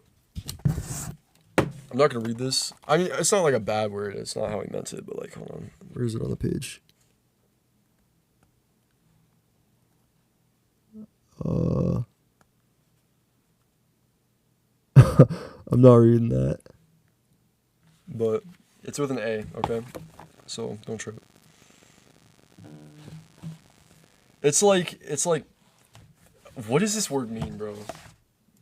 I read this in Lenin, too. I literally read this in Lenin, too. This isn't what is to be done, the same word. Stingy, miserly, or reluctantly sparing.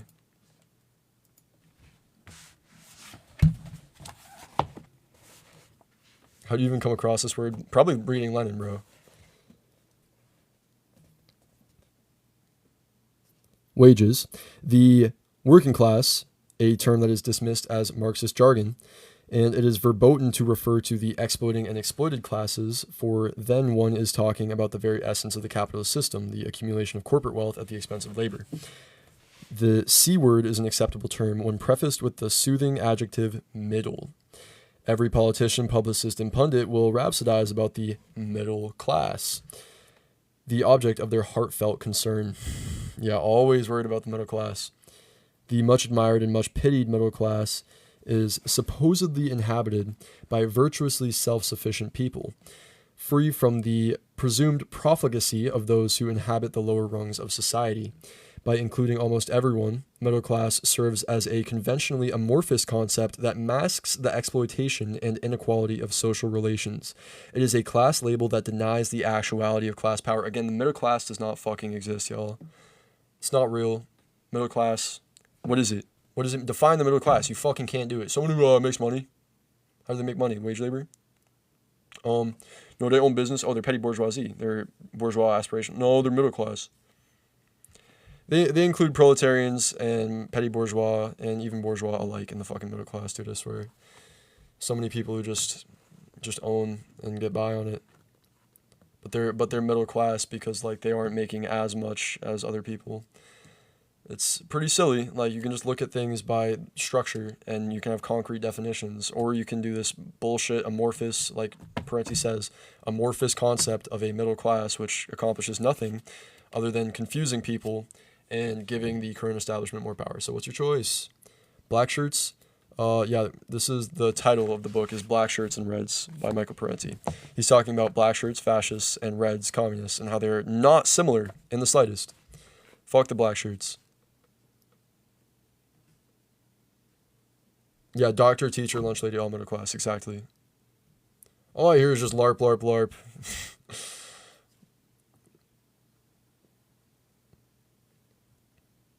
You left me crippled after last night, babe. Yeah, my fault, bro, my fault. You know, I'm sorry.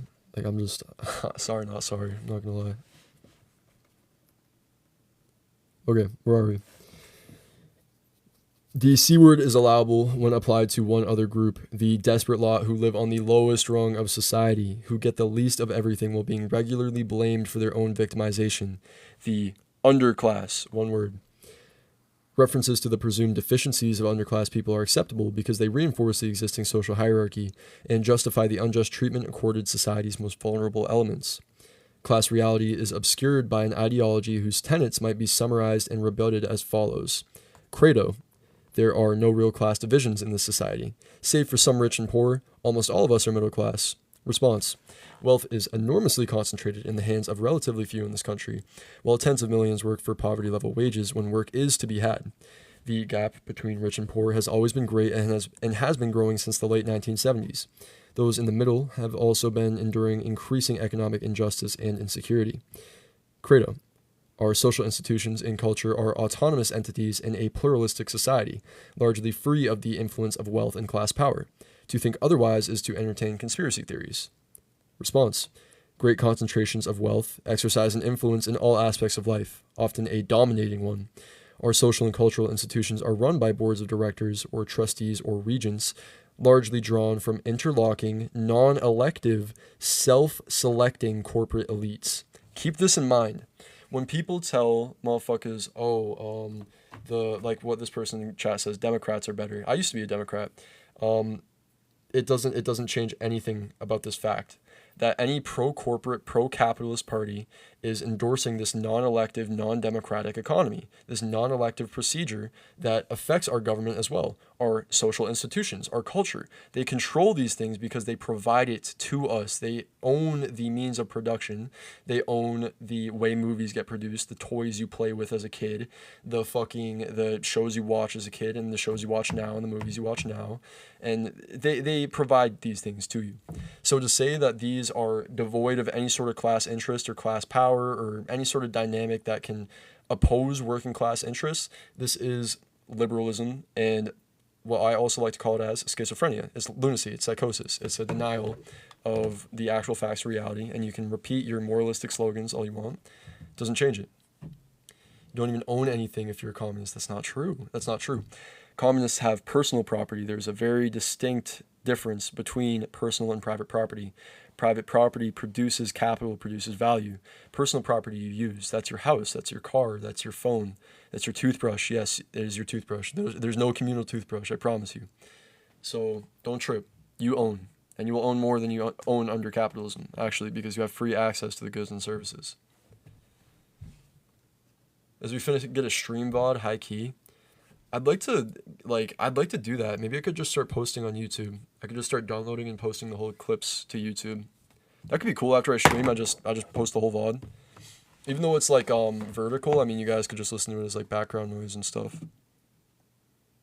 That's what I do with a lot of YouTubers, and I always thought like, man, like I should fucking do this shit. But I'm like a fucking dummy. You share resources, property, money, food, everything. Well, it's true you share resources, but isn't that great? How is that bad? Wouldn't you want to share resources with people that you love and care about? Your society? Even if they're a stranger, wouldn't you want a stranger having access to free healthcare, free education so they can better themselves? Or therapy if they're going through something, or rehab if they're struggling? But property is, yes, communally owned, but again, you have personal property. So like while the land is communally owned as well, you own your house. Like your house is yours. You can't use it to like rent, but you can live in it. You can live in it and have your family there. That's yours. You don't have to share that with anybody if you don't want to. You only share it in like the literal, like structural sense. Name a good communist leader: Lenin, Stalin, Mao, Ho Chi Minh, Che, Fidel. Fucking Burkina Faso. I'm sure you know all about that. Thomas Sankara, wholesome guy.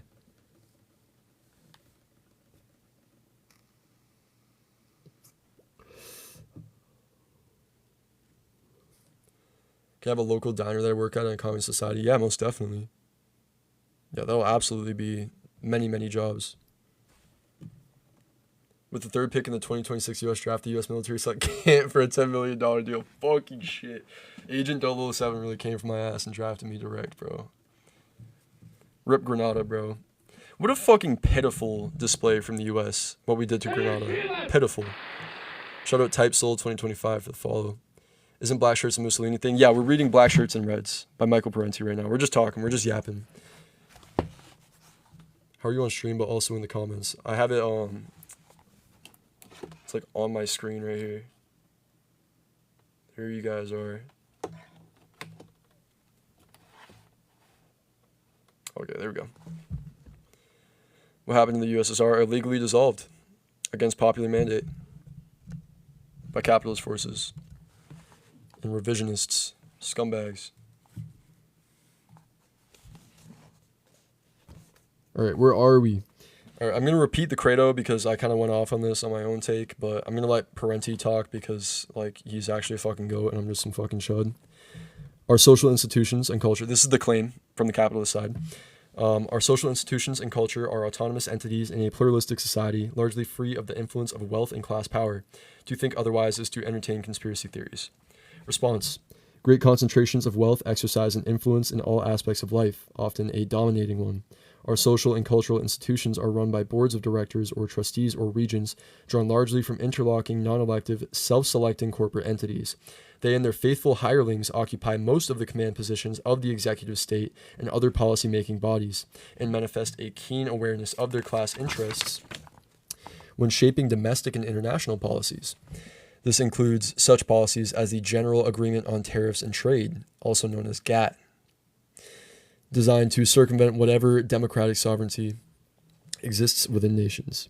For discussion of GATT, see my Against Empire, by Parenti, of course. Credo.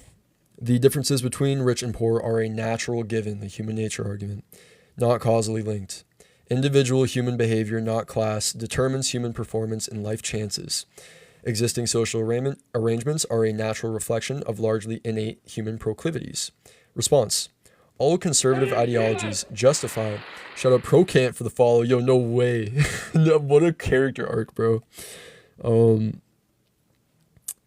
Fuck, that just fucked me up. All conservative ideologies justify existing inequities as the natural order of things, inevitable outcomes of human nature. If the very rich are naturally so much more capable than the rest of us, why must they be provided with so many artificial privileges under the law, so many bailouts, subsidies, and other special considerations at our expense?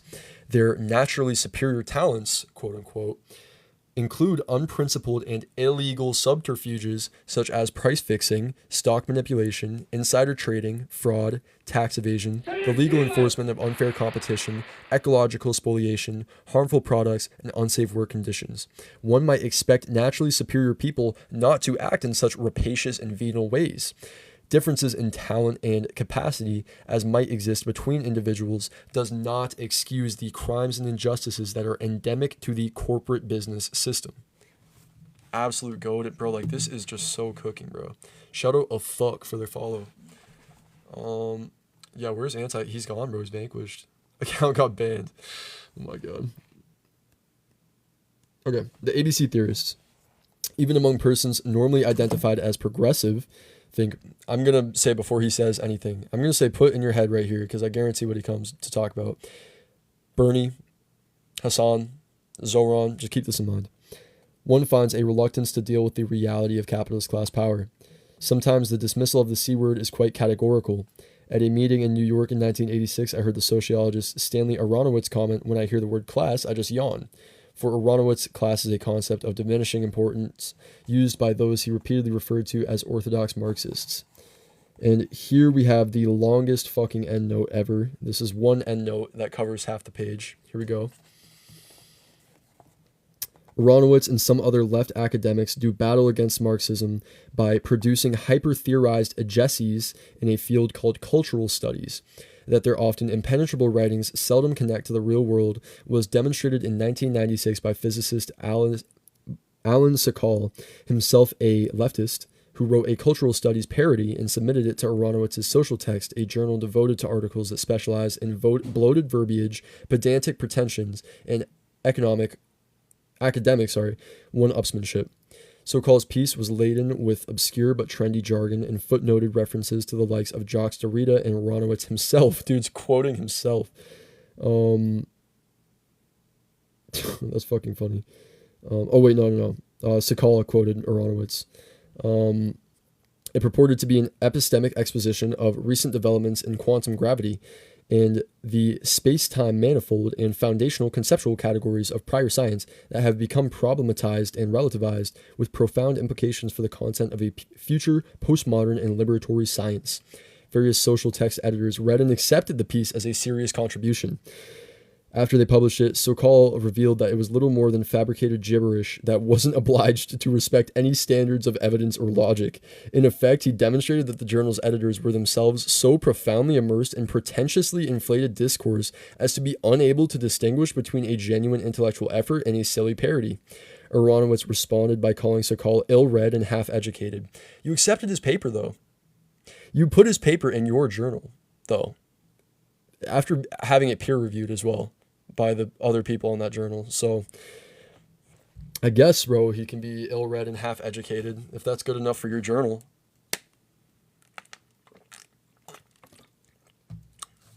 My anti-Marxist leftist dog. One is reminded of Robert McChesney's comment. At some universities, the very term cultural studies has become an ongoing punchline to a bad joke. It's Jesus, dude. That is hardcore, bro. It signifies half-assed research, self-congratulation, and farcical pretension. At its worst, the proponents of this newfangled cultural studies are unable to defend their work, so they no longer try, merely claiming that their critics are hung up on outmoded notions like evidence, logic, science, and rationality. In my opinion, one of the main, this is Parenti speaking, one of the main effects of cultural studies is to draw attention away from the vital realities of class power, the outmoded things that cause Aronowitz and his associates to yawn. Yeah, absolutely. When we get into, oh no, it's this whole like non-economic view, this whole non-class view, and we try to boil it down to other things, and we try to say, oh no, it's more complicated now. There's all these identity politic issues. No, the fuck there aren't. Shut your ass up. Id pull slop, lib slop, gooner. Do communists just expect everything handed to them in a silver platter? Oh, fuck no, buddy. We're coming for that shit. We're on that shit. Yeah, fuck no, bro. No, we ain't. No communist has ever earned any concessions through a silver platter. Shout out Raw Can't Pod. Oh, yo, Raw Milk Can't. Thoughts I ran more imperialist bullshit yet again from the U.S. How we doing, Jacob? I'm here for the hype moments. Me too, bro. Me too, bro. Another left academic, Ronald Aronson, in a book entitled After Marxism, claims in the face of all recent evidence that classes in capitalist society have become less polarized. That's funny. Less polarized. This is in 1996 too, buddy. Jeez. And class exploitation is not an urgent issue nowadays because labor unions have achieved power to protect their members and affect social policy. Me, when my labor union leader votes for Trump and writes him a letter glazing him and sucking his tip. Me when that happens. Damn, my bad y'all didn't know y'all would get y'all's panties in wads. My bad I didn't know y'all would answer and refute my claim. My bad I didn't know you guys would fucking literally put your nuts in my mouth and make me suck on them, bro. How do they taste? You can't argue.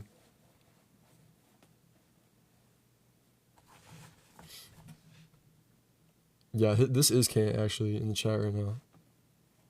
My grandpa writes letters to Trump. Bro, your grandpa is like lonely, bro, or something. You gotta bond with your grandpa, bro. I'm sorry. Like you gotta like spend more time with him or something. I'm sure like he probably lives far away or some shit, but like, yo, make use of the time you got with that motherfucker. You gotta have some sort of connection with dude because he's lost. Our grandpa, yup. Yeah, nothing personal under communism.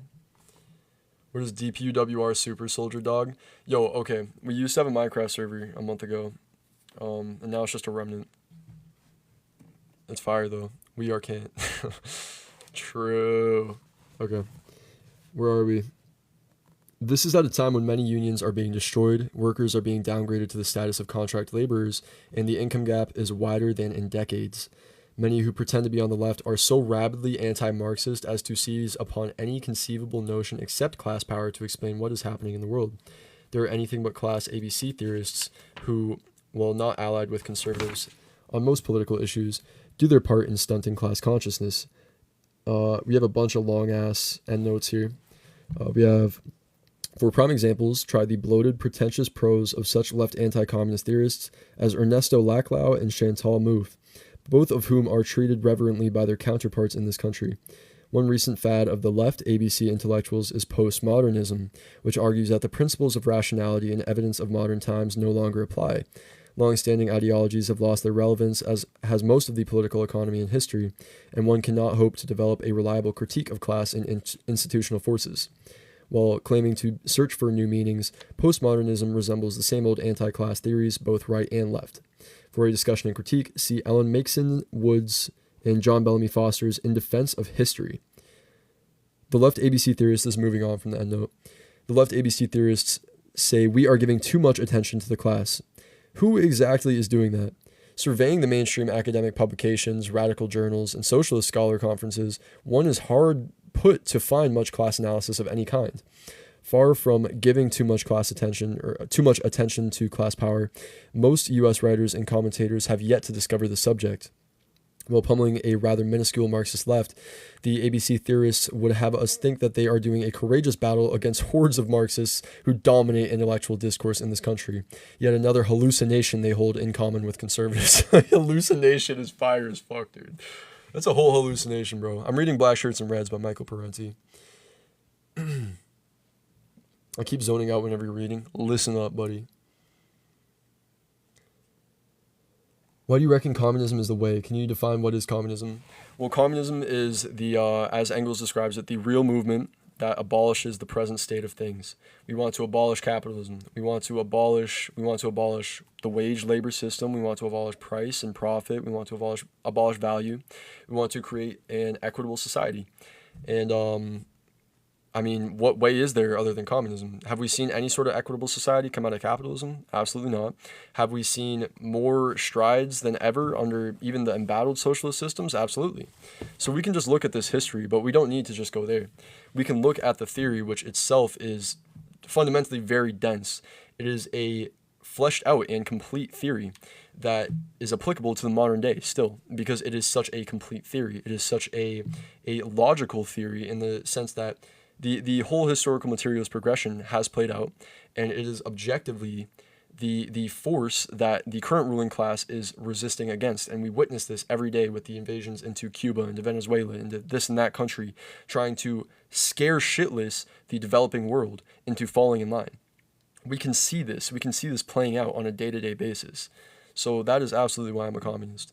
Because no matter how hard the reactionaries try to pull us back into the past, humanity will push to the future. The workers will push to the future. The people who are actually doing work and being misled every single day, they have the potential truly to fight for their rights and to fight for their freedom and their liberty and their dignity. And I mean, simply put, why would we prioritize the owning class over the working class? What good argument is there? Because all the arguments of, oh, well, it keeps things safe and normal and this and that, I mean, you can accept that. You can accept a life as a sheep cuck if you fucking want. As a sheep cuckolded wage slave if you want. But you deserve better. You fucking deserve better. So I don't think, like, I don't know. I don't think it's, stop ignoring me, boy, answer the question. Oh, man, there's too many fucking questions. What am I answering? Why I'm a communist? What communism is? Yeah, I think I answered that. Are we goy cattle? We're all goy cattle. We're all goy cattle, bro. We need to end it.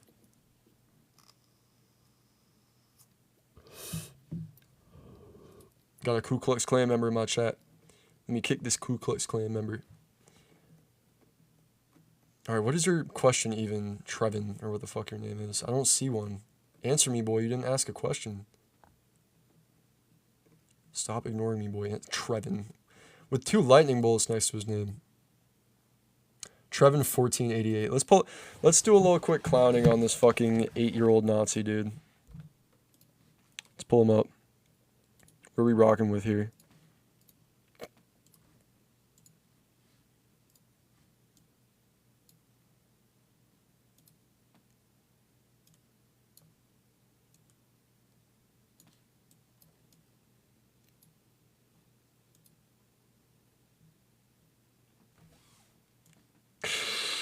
Oh, this is brutal, dude. And he's holding like a... Oh my god, absolutely brutal. Absolutely brutal. Yeah, life mogged, bro. I'm sorry. Ah, harassment and bullying. Okay, that's fair. That's fair. That's fair. That's fair. That's fair. I knew it would happen. I knew he was gonna spam report me the second I started grilling him. But that's your average Nazi, just a fucking 14-year-old LARPing, sipping on a beer in their fucking profile picture. It's probably his like 8th beer in his life. That's so sad, dude. Ironically, Cantt Moggs, bro. Thank you, bro. Welcome. Is that Peterbot? Who the fuck is Peterbot? Peterbot. I've heard that in like a bar somewhere in like a Bully Mon song. Peterbot.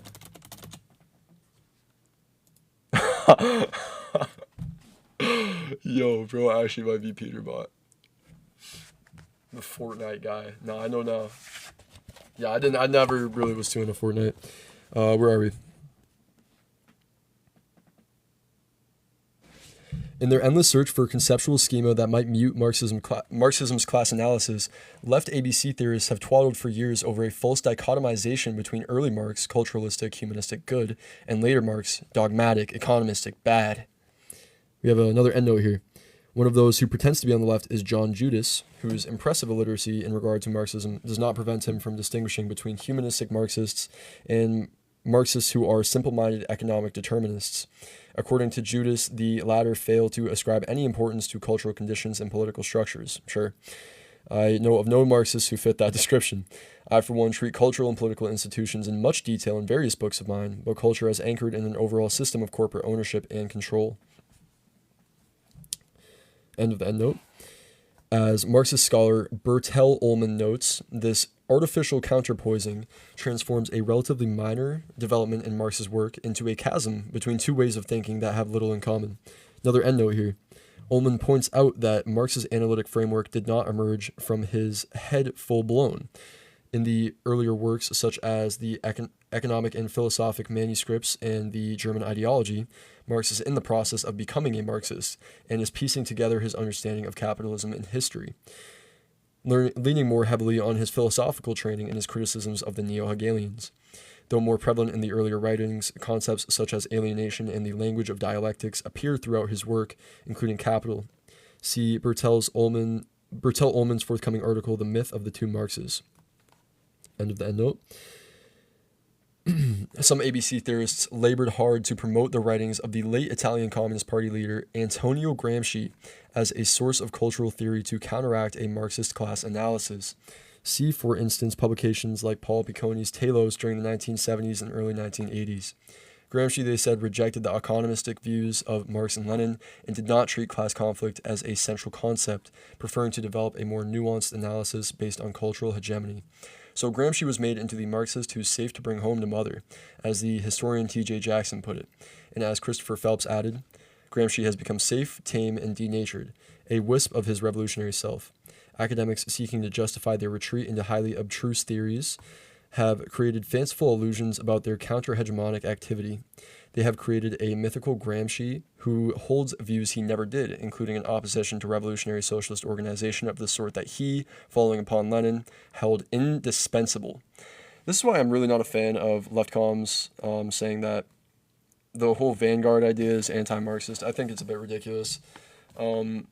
Yes, Marx never spoke specifically of a vanguard party, but what does socialist theory do but evolve and change? And again, like, they want spontaneous revolution. We can't. We tried. It fails. It just fails. I don't know what to tell you. Gramsci himself would have considered the representations made about him by ABC theorists as oddly misplaced. He never treated culture and class as mutually exclusive terms, but saw cultural hegemony as a vital instrument of the ruling class. Furthermore, he occupied a prominent position of responsibility in the Italian Communist Party and considered himself firmly within the Marxist-Leninist camp. To the extent that class is accorded any attention in academic social science, pop sociology, and media commentary, it is as a kind of demographic trait or occupational status. So sociologists refer to upper middle, lower middle, and the like. Reduced to a demographic trait, one's class affiliation certainly can seem to have a relatively low political salience. Society itself becomes little more than a pluralistic configuration of status groups. Class is not a Class is not a taboo subject if divorced from mainstream capitalism's exploitative accumulation process. Both mainstream social scientists and left ABC theorists fail to consider the dynamic interrelationship that gives classes their significance. In contrast, Marxists treat class as the key concept in an entire social order known as capitalism or feudalism or slavery, centering around the ownership of the means of production, and the need, if one lacks ownership, to sell one's labor on terms that are highly favorable to the employer. Class gets its significance from the process of surplus extraction. The relationship between worker and owner is essentially an exploitative one, involving the constant transfer of wealth from those who labor but do not own to those who own but do not labor. This is how some people get richer and richer without working, or with doing only a fraction of the work that enriches them, while others toil hard for an entire lifetime only to end up with little or nothing. Both orthodox social scientists and left ABC theorists treat the diverse social factions within the non-capitalist class as classes unto themselves. So they speak of a blue-collar class, a professional class, and the like. In doing so, they claim to be moving beyond a reductionist, Marxist dualistic model of classes. But what is more reductionist than to ignore the underlying dynamics of economic power and the conflict between capital and labor? What is more misleading than to treat occupational groups as autonomous classes, giving attention to every social group in capitalist society, except the capitalist class itself, to every social conflict except class conflict? Both conventional and left ABC theorists have difficulty understanding that the creation of a managerial or technocratic social formation constitutes no basic change in the property relations of capitalism, no creation of new classes. Professionals and managers are not an autonomous class as such. They are mental workers who live much better than most other employees, but who still serve the accumulation process on behalf of corporate owners. Everyday class struggle.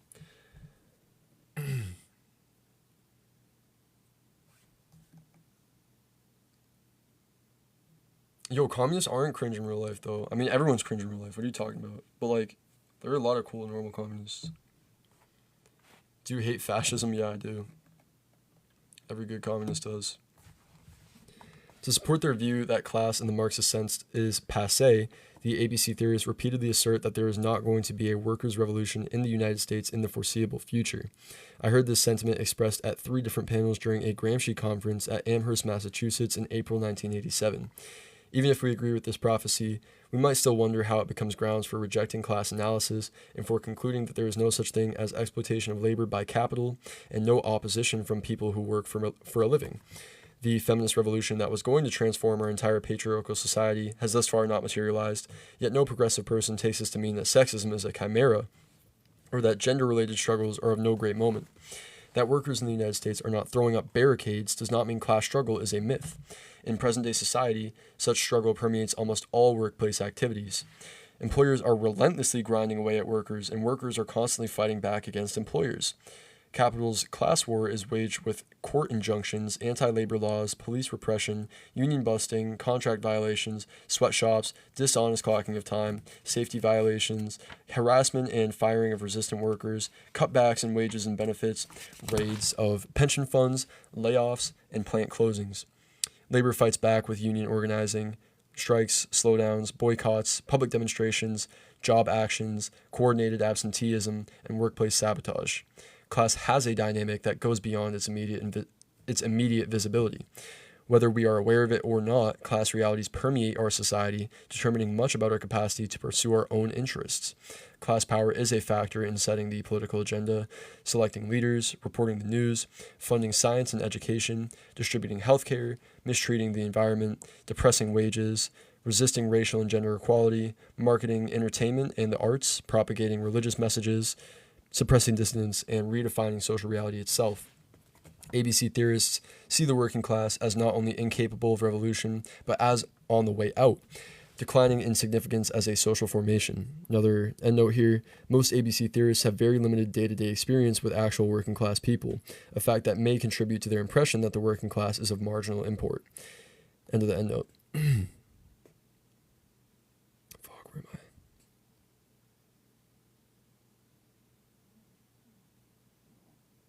Anyone who still thinks that class is of primary importance is labeled a die-hard Marxist.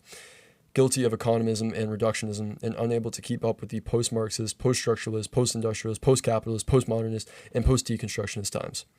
It is ironic that some left intellectuals should deem class struggle to be largely irrelevant at the very time class power is becoming increasingly transparent, at the very time corporate concentration and profit accumulation is more rapacious than ever, and the tax system has become more regressive and oppressive. The upward transfer of income and wealth has accelerated. Public sector assets are being privatized. Corporate money exercises an increasing control over the political process. People at home and abroad are working harder for less. And throughout the world, poverty is growing at a faster rate than overall population. There are neoconservatives and mainstream centrists who manifest a better awareness of class struggle than the left, ABC theorists. Thus, former managing editor of New York Times A.M. Rosenthal sees the Republican Party's slash and burn offensive against social programs as not only a prescription for class struggle, but the beginning of its reality. Rosenthal goes on to quote Wall Street financier Felix Rohatyn, who notes that the big beneficiaries of our economic expansion have been the owners of financial assets, in what amounts to a huge transfer of wealth from lower-skilled middle-class American workers to the owners of capital assets and to the new technological aristocracy. Increasingly, working people see themselves as simply temporary assets to be hired or fired to protect the bottom line and create shareholder value. It says little for left ABC intellectuals when they can be outclassed by establishment people like Rosenthal and Rohatyn. Seizing upon anything but class, U.S. leftists today have developed an array of identity groups centering around ethnic, gender, cultural, and lifestyle issues. These groups treat their respective grievances as something apart from class struggle, and have almost nothing to say about the increasingly harsh political, economic, class injustices perpetrated against us all.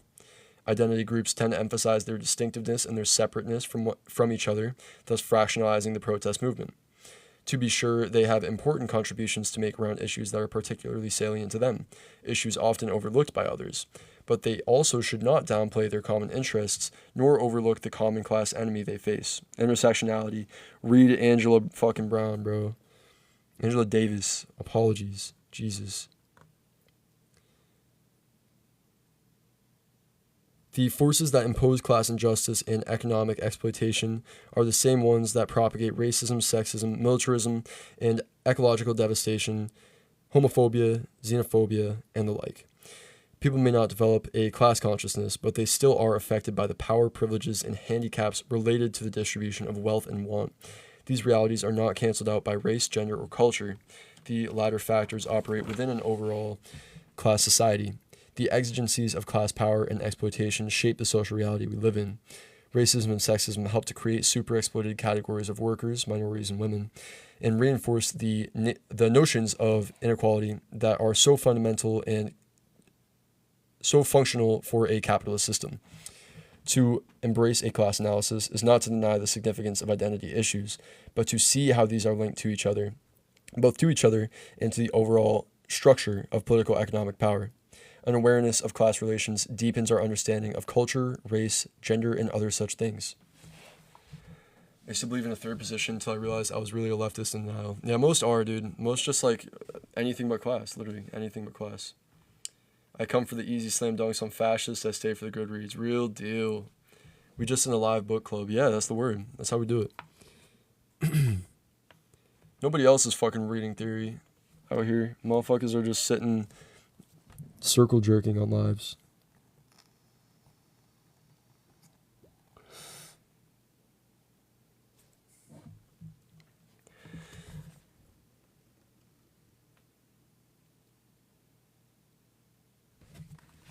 Wealth and power. In order that a select few might live in great opulence, millions of people work hard for an entire lifetime, never free from financial insecurity, and at great cost to the quality of their lives. The complaint is not that the very rich have so much more than everyone else, but that their superabundance and endless accumulation comes at the expense of everyone and everything else, including our communities and our environment. Great concentrations of wealth give the owning class control not only over the livelihoods of millions, but over civic life itself.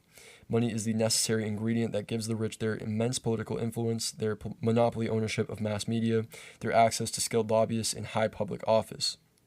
To those who possess it, great wealth also brings social prestige and cultural dominance, including membership on the governing boards of foundations, universities, museums, research institutions, and professional schools.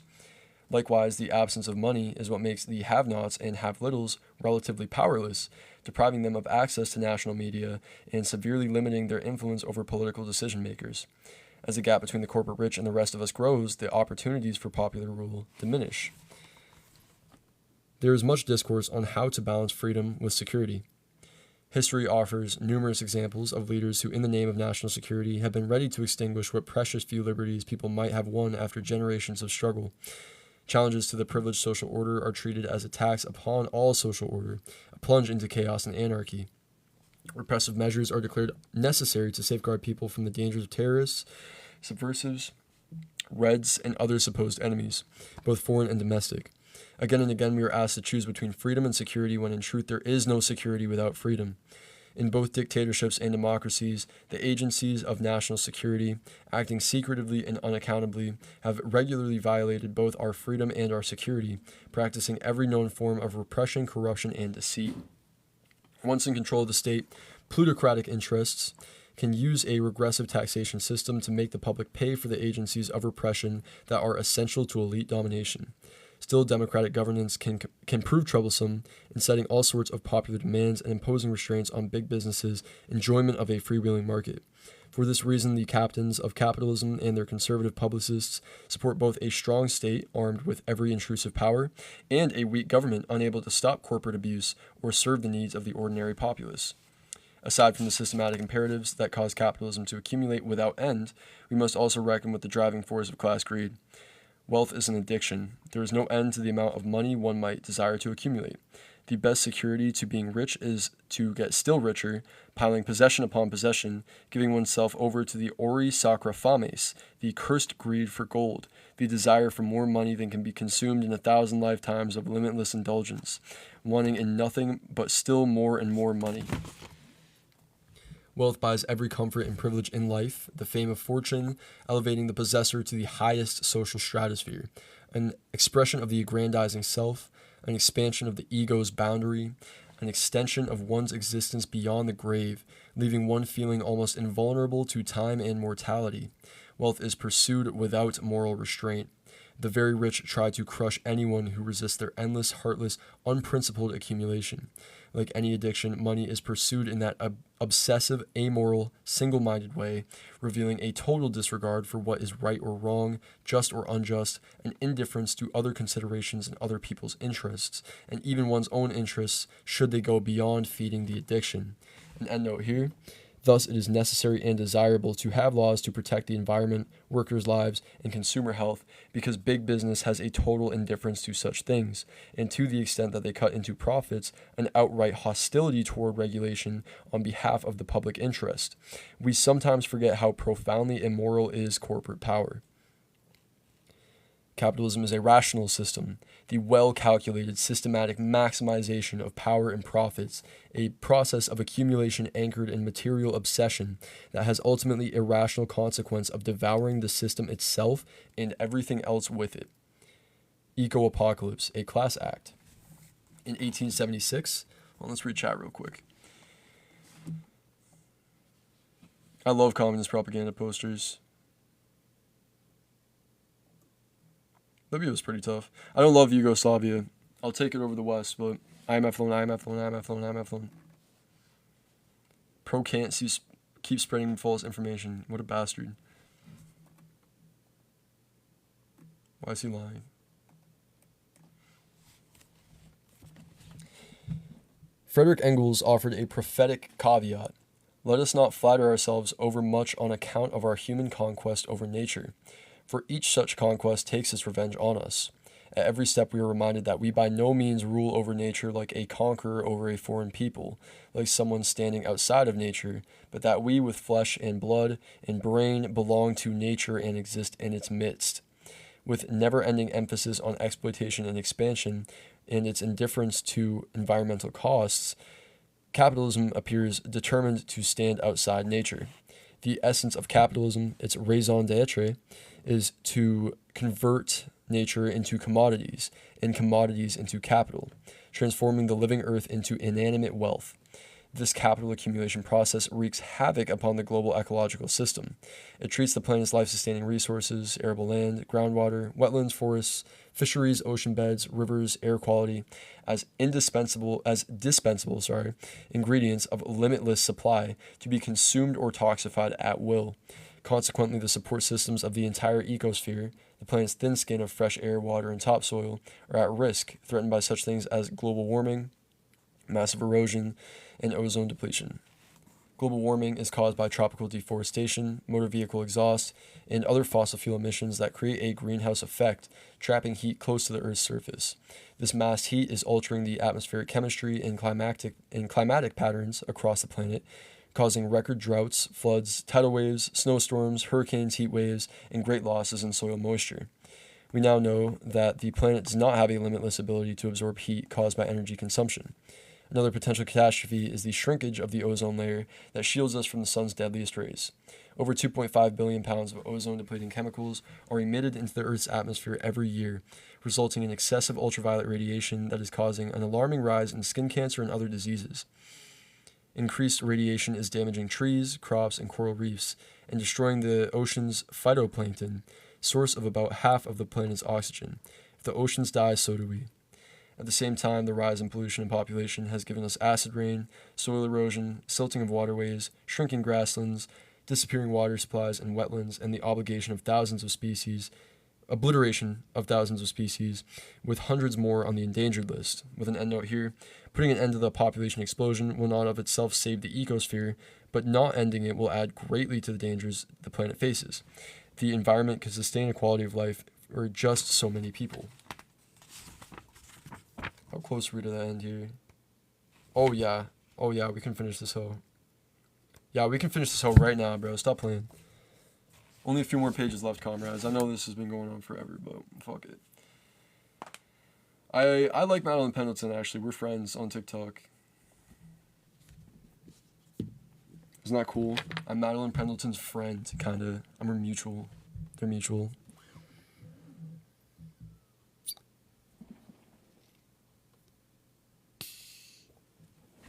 Oh, I need to turn on a fan. I'm getting a little sweaty in here.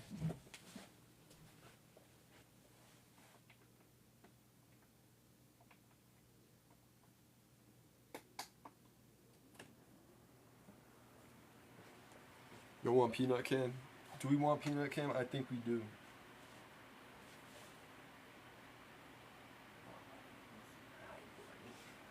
Oh, he was sleeping so good. He's mad at me for picking him up. He's like, Can't, I was slumping. Look at him. Hey, buddy. He's smiling.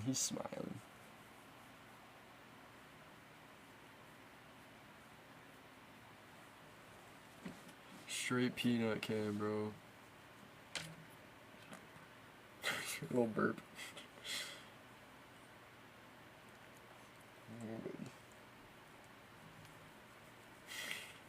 Look at his fucking his stupid fucking face, dude. Oh my god. He looks like a little hyena, right, dude? Bro looks withered. If I ever have a communist friend, it will be interesting and pretty awesome. I can say as a communist friend, yeah, for sure. Peanut came once more. One more time. He's so, like, bro, look at him, bro. Look at him, bro. Peanut, what are you doing? What are you even doing, Peanut? What are you even fucking doing? What are you doing, Peanut? Just nothing behind his eyes.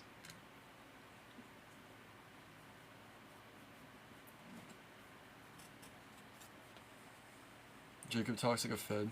The Soviet Union and the USA used to be friends. Okay, that's not true. But I mean, they had like détentes and shit, but that doesn't make them friends. They were diametrically opposed. They could have cordial relations, if that's what you mean. Wasn't that China? That was both. They both did that.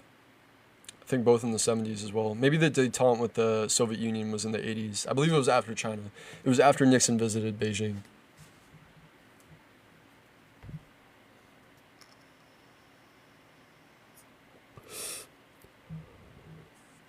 There's a Communist Party in Cali. I bet there fucking is, dude. 1 million people live in Cali. Fuck, 1 million. That to me is a lot of people. That's so sad. I'm from New Hampshire, so yeah. I don't have jack shit, motherfucker. Yeah, no, they have the most people. They have 50 million, right? Like, over. The Germans and the Soviets were friends. Yeah, I hate when people say the Soviets, like, Stalin, like, allied Hitler, like the Soviets allied Nazi Germany. Just such a ridiculous, like, history blind take. Just so silly. Such a silly, ridiculous take. Okay. Reading. In 1970, on what was called Environment Day, President Richard Nixon intoned, what a strange creature is man, that he fouls his own nest. Nixon said this? Dude, I hate when they're like, yeah, yo, he said the thing, the comment. This is why people have this, like, conception of, like, some politicians is like, oh, he was the good one, because they say things that common people agree with, because that's possible. You can, again, like he was just talking about last section, you can just remove class and strip it from everything. Just be like, oh, the environment fucking sucks, right, guys? Oh, doesn't the environment suck? Shut the fuck up. Cantt, you're the most coolest person ever met, and so as all of you comrades. Thank you so much, Jacob. Sorry, I'm just bro, don't fucking apologize for being nice ever, bro. Thank you, bro. You're the most coolest person ever too, bro. Don't ever apologize for being nice to people. I'm sorry if someone made you feel like that's a necessity. That sucks. Don't ever say that, bro. Ain't nothing to be sorry about. With that utterance, Nixon was helping to propagate the myth that the ecological crisis we face is a matter of irrational individual behavior rather than being of a social magnitude. In truth, the problem is not individual choice, but the system that imposes itself on individuals and preconfigures their choice. Behind the ecological crisis is the reality of class interest and power. An ever-expanding capitalism and a fragile finite ecology are on a calamitous collision course. It is not true that the ruling politico-economic interests are in a state of denial about this. Far worse than denial, they are in a state of utter antagonism towards those who think the planet is more important than corporate profits.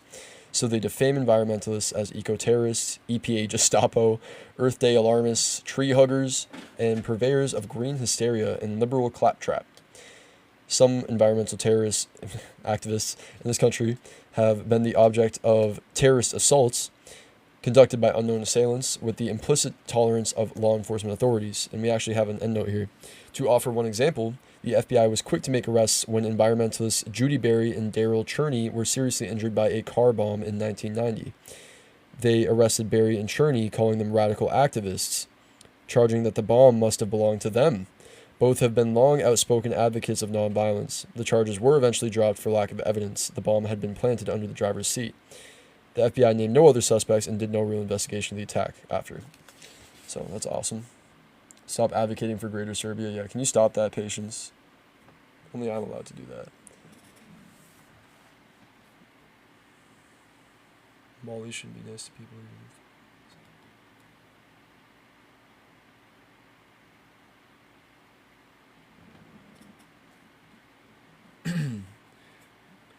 So Jacob, when us Westoids, when we say we got you, it's like we got your back. Like we're on your side. We're with you. We got you. We have acquired you. You know what I'm saying? But not literally. Like we got you, bro. You know, like we got you.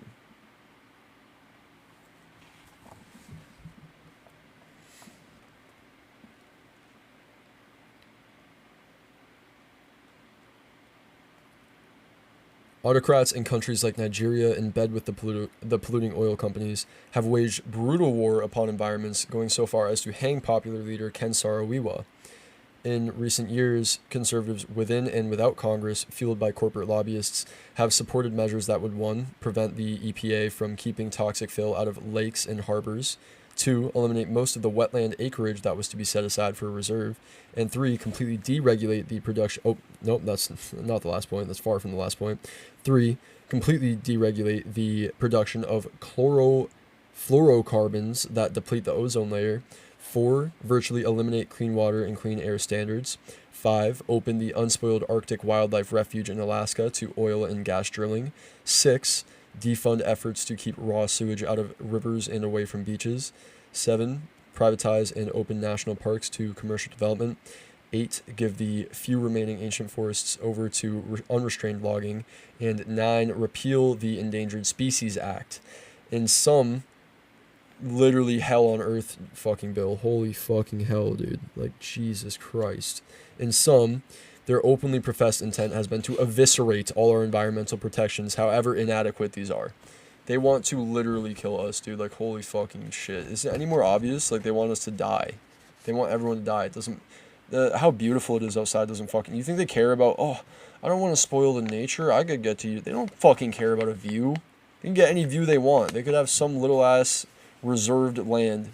They want a whole fucking... If the billionaires could, they would have their own nation. I mean, it is America. But it's every nation. It's every Western, every capitalist nation. They would have just one little, like, spot. They would have like Europe to themselves or some shit, and the rest of the world would toil away while they all lived there.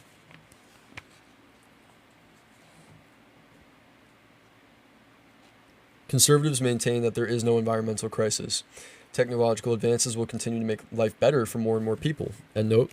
A cover story in Forbes derides the health scare industry and reassures readers that highly chemicalized and fat-ridden junk foods are perfectly safe for one's health. The magazine's owners and corporate advertisers are aware that if people begin to question the products offered by the corporate system, they may end up questioning the system itself. Not without good cause does Forbes describe itself as a capitalist tool. Yeah, you are a fucking capitalist tool, Forbes.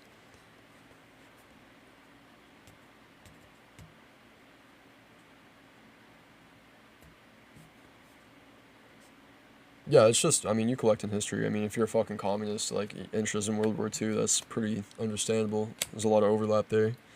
One of the greatest victories communism ever won.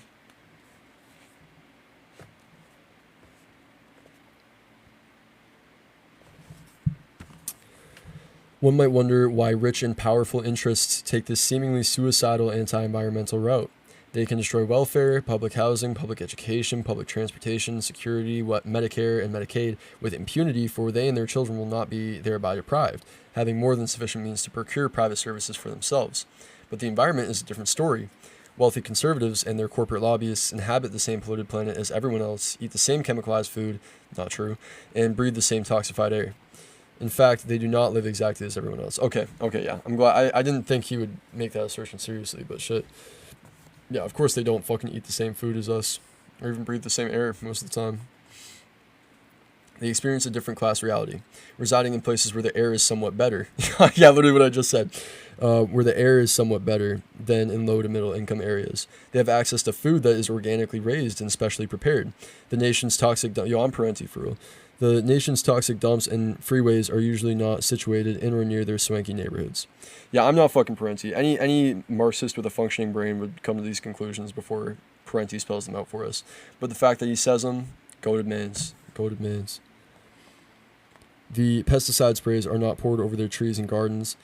Clear cutting does not desolate their ranches, estates, and vacation spots.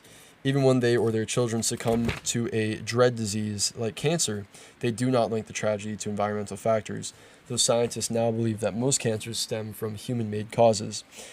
They deny there is a larger problem because they themselves create that problem and owe much of their wealth to it. But how can they deny the threat of an ecological apocalypse brought on by ozone depletion, global warming, disappearing topsoil, and dying oceans? Do the dominant elites want to see life on Earth, including their own, destroyed? In the long run, they indeed will be victims of their own policies along with everyone else.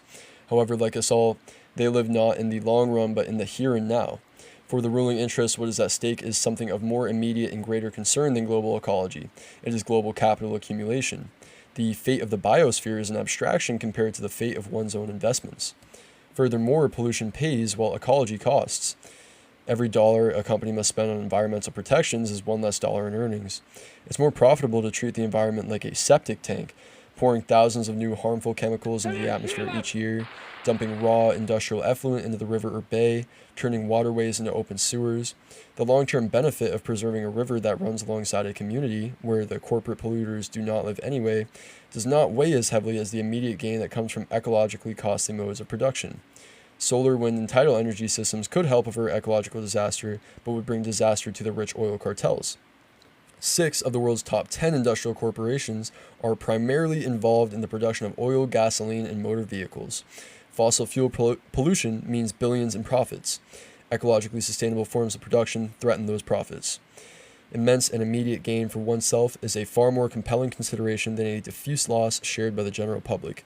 The cost of turning a forest into a wasteland weighs little against the profits that come from harvesting the timber.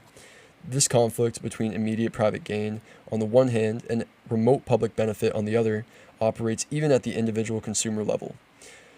Thus, it is in one's long-term interest not to operate a motor vehicle which contributes more to ecological devastation than any other single consumer item. But we have an immediate need for transportation in order to get to work or do whatever else needs doing, so most of us have no choice except to own and use automobiles. The car culture demonstrates how the ecological crisis is not primarily an individual matter of man soiling his own nest. In most instances, the choice of using a car is no choice at all. Ecologically efficient and less costly electric car mass production has been deliberately destroyed since the 1930s in campaigns waged across the country by automotive, oil, and tire industries. Corporations involved in transportation put America on wheels, quote unquote, in order to maximize consumption costs for the public and profits for themselves, and to hell with the environment or anything else. The enormous interests of giant multinational corporations outweigh the doomsayer predictions about an ecological crisis. Sober business heads refuse to get caught up in the hysteria about the environment, preferring to quietly augment their fortunes. Besides, there can always be found a few experts who will go against all the evidence and say the jury is still out, and that there is no conclusive proof to support the alarmists. Conclusive proof in this case would come only when we reach the point of no return, which we have reached. We have. Still, same shit. I honestly think Parenti was wrong on this one. Conclusive proof to them only comes, I would say, when the earth is devastated already. Like, yes, you can say we're devastated. Yes, it's very bad now. I mean devastated as in, like, we are a wasteland that's uninhabitable and, like, 95% of the population's dead minimum. That will be the point where maybe they're like, maybe they give us something. Maybe they're like, okay, you guys might have been right. Probably even then, they would still try to rationalize it. Yeah, we'd have to be living in Fallout, bro. They'd still blame communism somehow. Ecology is profoundly subversive of capitalism. It needs planned, environmentally sustainable production rather than the rapacious, unregulated kind. It requires economical consumption rather than artificially stimulated, ever-expanding consumerism. It calls for natural, low-cost energy systems rather than profitable, high-cost polluting ones. Ecology's implications for capitalism are too horrendous for the capitalists to contemplate. Those in the higher circles, who once hired Blackshirts to destroy democracy out of fear that their class interests were threatened, have no trouble doing the same against eco-terrorists, quote-unquote. Those who have waged merciless war against the Reds have no trouble making war against the Greens. Those who have brought us poverty, wages, exploitation, unemployment, homelessness, urban decay, and other oppressive economic conditions are not too troubled about bringing us ecological crisis. The plutocrats are more wedded to their wealth. So I'm reading in a it's like dark as fuck. Like, I'm barely reading this shit. Are more wedded to their wealth than to the earth upon which they live, more concerned with the fate of their fortune than with the fate of the planet. End note. In June 1996, speaking at a UN conference in Istanbul, Turkey, Fidel Castro noted, "Those who have almost destroyed the planet and poisoned the air, the seas, the rivers, and the earth are those who are least interested in saving humanity." The struggles over environmentalism is part of the class struggle itself, a fact that seems to have escaped many environmentalists. The impending eco-apocalypse is a class act. It has been created by and for the benefit of the few at the expense of the many. The trouble is, this time the class act may take all of us down once and forever.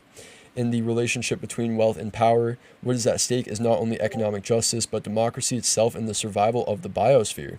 Unfortunately, the struggle for democracy and ecological sanity is not likely to be advanced by trendy, jargonized ABC theorists who treat class as an outmoded concept and who seem ready to consider anything but the realities of capitalist power. In this, they are little different from the dominant ideology they profess to oppose. They are the ones who need to get back on this planet. The only countervailing force that might eventually turn things in a better direction is an informed and mobilized citizenry. Whatever their shortcomings, the people are our best hope. Indeed, we are they. whether or not the ruling circles still wear black shirts, and whether or not their opponents are Reds, la huta continua, the struggle continues today, tomorrow, and through all history. And with that, that is Blackshirts and Reds by Michael Parenti. Beautiful fucking book. Absolute W book. I'm gonna do the fucking Wordle on stream right now for you motherfuckers before we end stream, so don't look if you don't want spoilers. But after stream ends, we're watching Euphoria before I go to bed. New Euphoria season out 2 days, so we're watching that fucking shit, whether you like it or not. So you better be in the Discord like in 2 seconds and ready to fucking indulge in some Euphoria content. It's either gonna be ass or gas, and I think it's probably gonna be both, because it's Euphoria. Yeah, it's Israeli as fuck. What are you gonna do about it? We're gonna watch it, and we can critique it.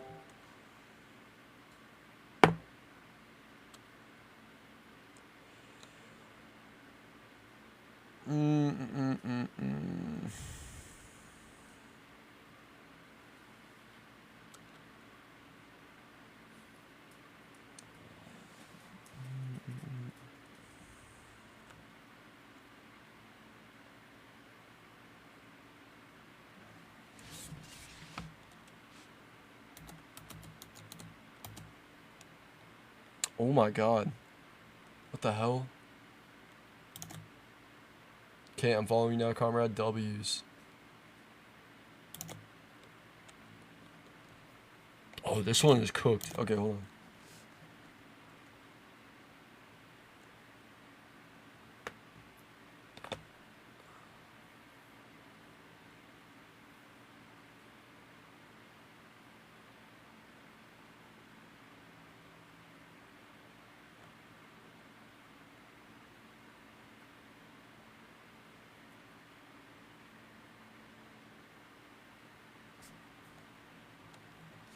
Yeah, head getting freaky, bro.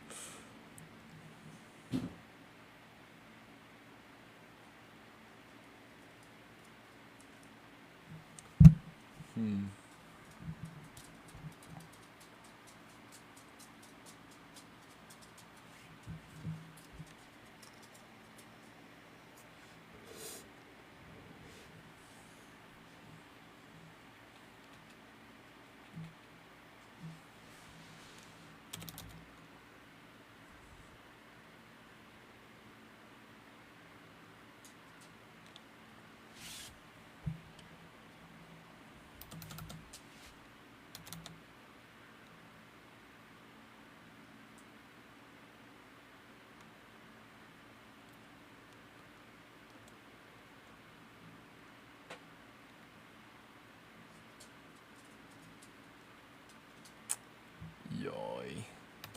This one is hard, dude. Yeah, there are 2 little communist streams out here. I have nothing right now.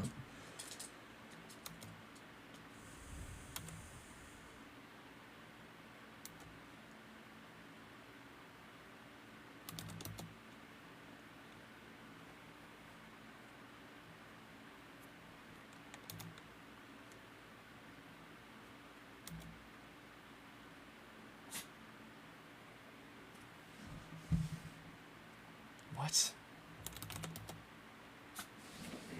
What is that word, bro? What is that word, bro? Literally, what is that word, bro? Literally, what is that? What the actual fuck is that?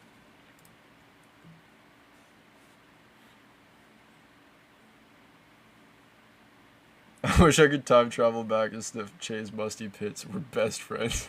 Oh my fucking son, Jimin City.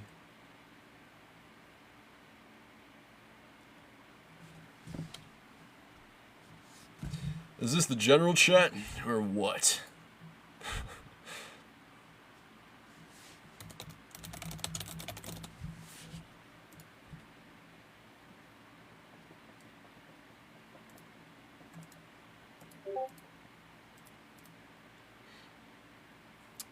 Oh, Furry left's good for us. Verify some folks.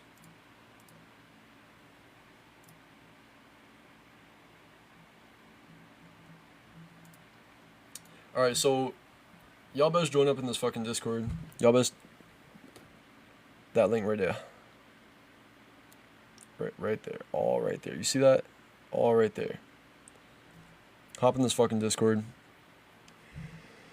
Turn off verification in the Discord, bro. Get verified, buddy. It's time to watch Euphoria. I know you guys are excited. I know you guys are so fucking excited right now. I know you guys are really quaking, bro. You read my little writing thing I did on the Discord? Yeah, I'll read it before we end stream.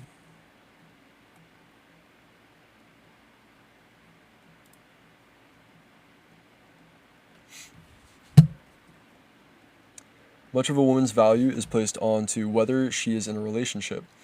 A woman could never stay single. She'll always be looked down upon from her peers, either in pity or judgment. But if a man stays single, he'll stay a player or a bachelor. Never is he seen as less than for staying single, unlike his woman counterpart. So I would disagree with this a bit. I think definitely being single as a man, it's definitely not. I would agree that it's not the same as a woman being single for sure. But men definitely can get shit on. It honestly depends, like, with how our culture is so based on like looksism and shit. Like, it's really like if you're ugly and single, it's like you're looked at as like, you know, a subhuman. Like, let's be honest here, you're looked at as like fucking, you're cooked, like you're no hope. Like, a picture you gets taken and you're like a meme online. Like, you're a meme for like edgy 14-year-olds to laugh at. But you know, like it's yeah, like there is still a lot of patriarchy at play here, and obviously it's not an even ground. It's not an even playing field still.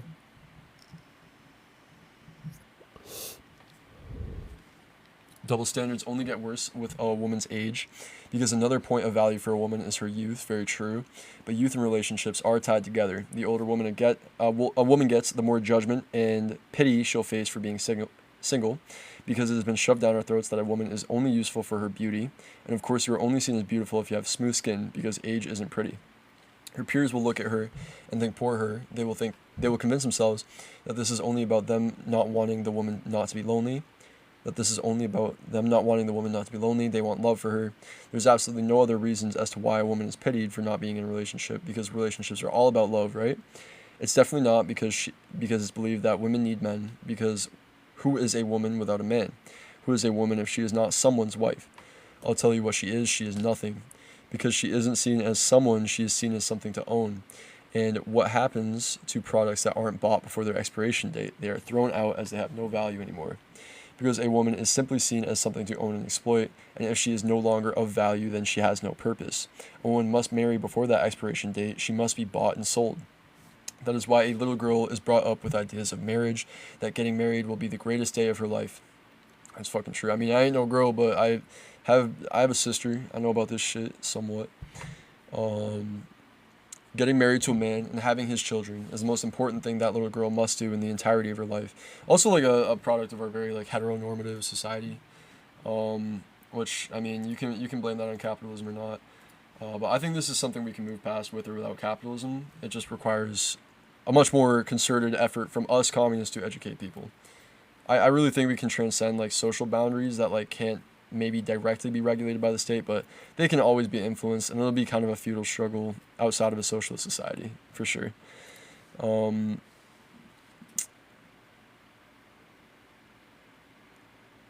You mustn't forget that the most important part of a product's purpose, that product must produce a profit. What else is she good for? A little girl must practice motherhood with baby dolls. You must prepare the product to produce a profit, because the longer she waits to get married and have kids, the less she is valued. She must start producing children for her owner before her expiration date, because before she has no more value. A girl must be bought, sold, and exploited. She must produce a profit. This is what has to happen to her. She started training for this fate before she had even reached puberty. Yeah, like, this is I haven't read this, but I know this touches on The Origin of the Family, Private Property in the State, by Engels. I bet you would love that. Yeah, I mean, a woman's unpaid labor in bearing a child is the greatest investment literally ever for the men. For the men in a capitalist society specifically, because you get to essentially lord over your own private dominion. Most of my take on Marxist feminism comes from what little was discussed in the Communist Manifesto. I still have more reading to do on that, but yeah, I mean, it's despicable that we expect women to, you know, one, be straight so they can have children and, you know, bear children that we can then send either to war or to the labor force.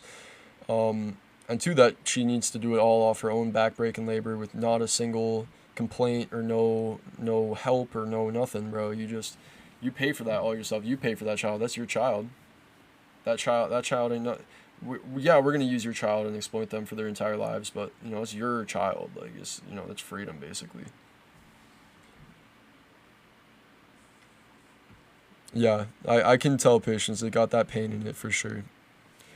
Yeah, things will be better one day. I can promise you that. But for now, it's struggle. We have to persevere through the bullshit. Unfortunately, I was telling Curry this earlier. All right, well, comrades, with that, I'm gonna end stream. I'm gonna try to find a way to post this on YouTube too. We'll have a 3-hour video. Y'all can just sit and just listen and fucking whatever. Y'all can do homework or some shit and listen to the VOD. It'll be epic. But yeah. Yo, T, hop in the Discord. Hop in the Discord. We're in the Discord. We're about to watch the new Euphoria episode that just dropped.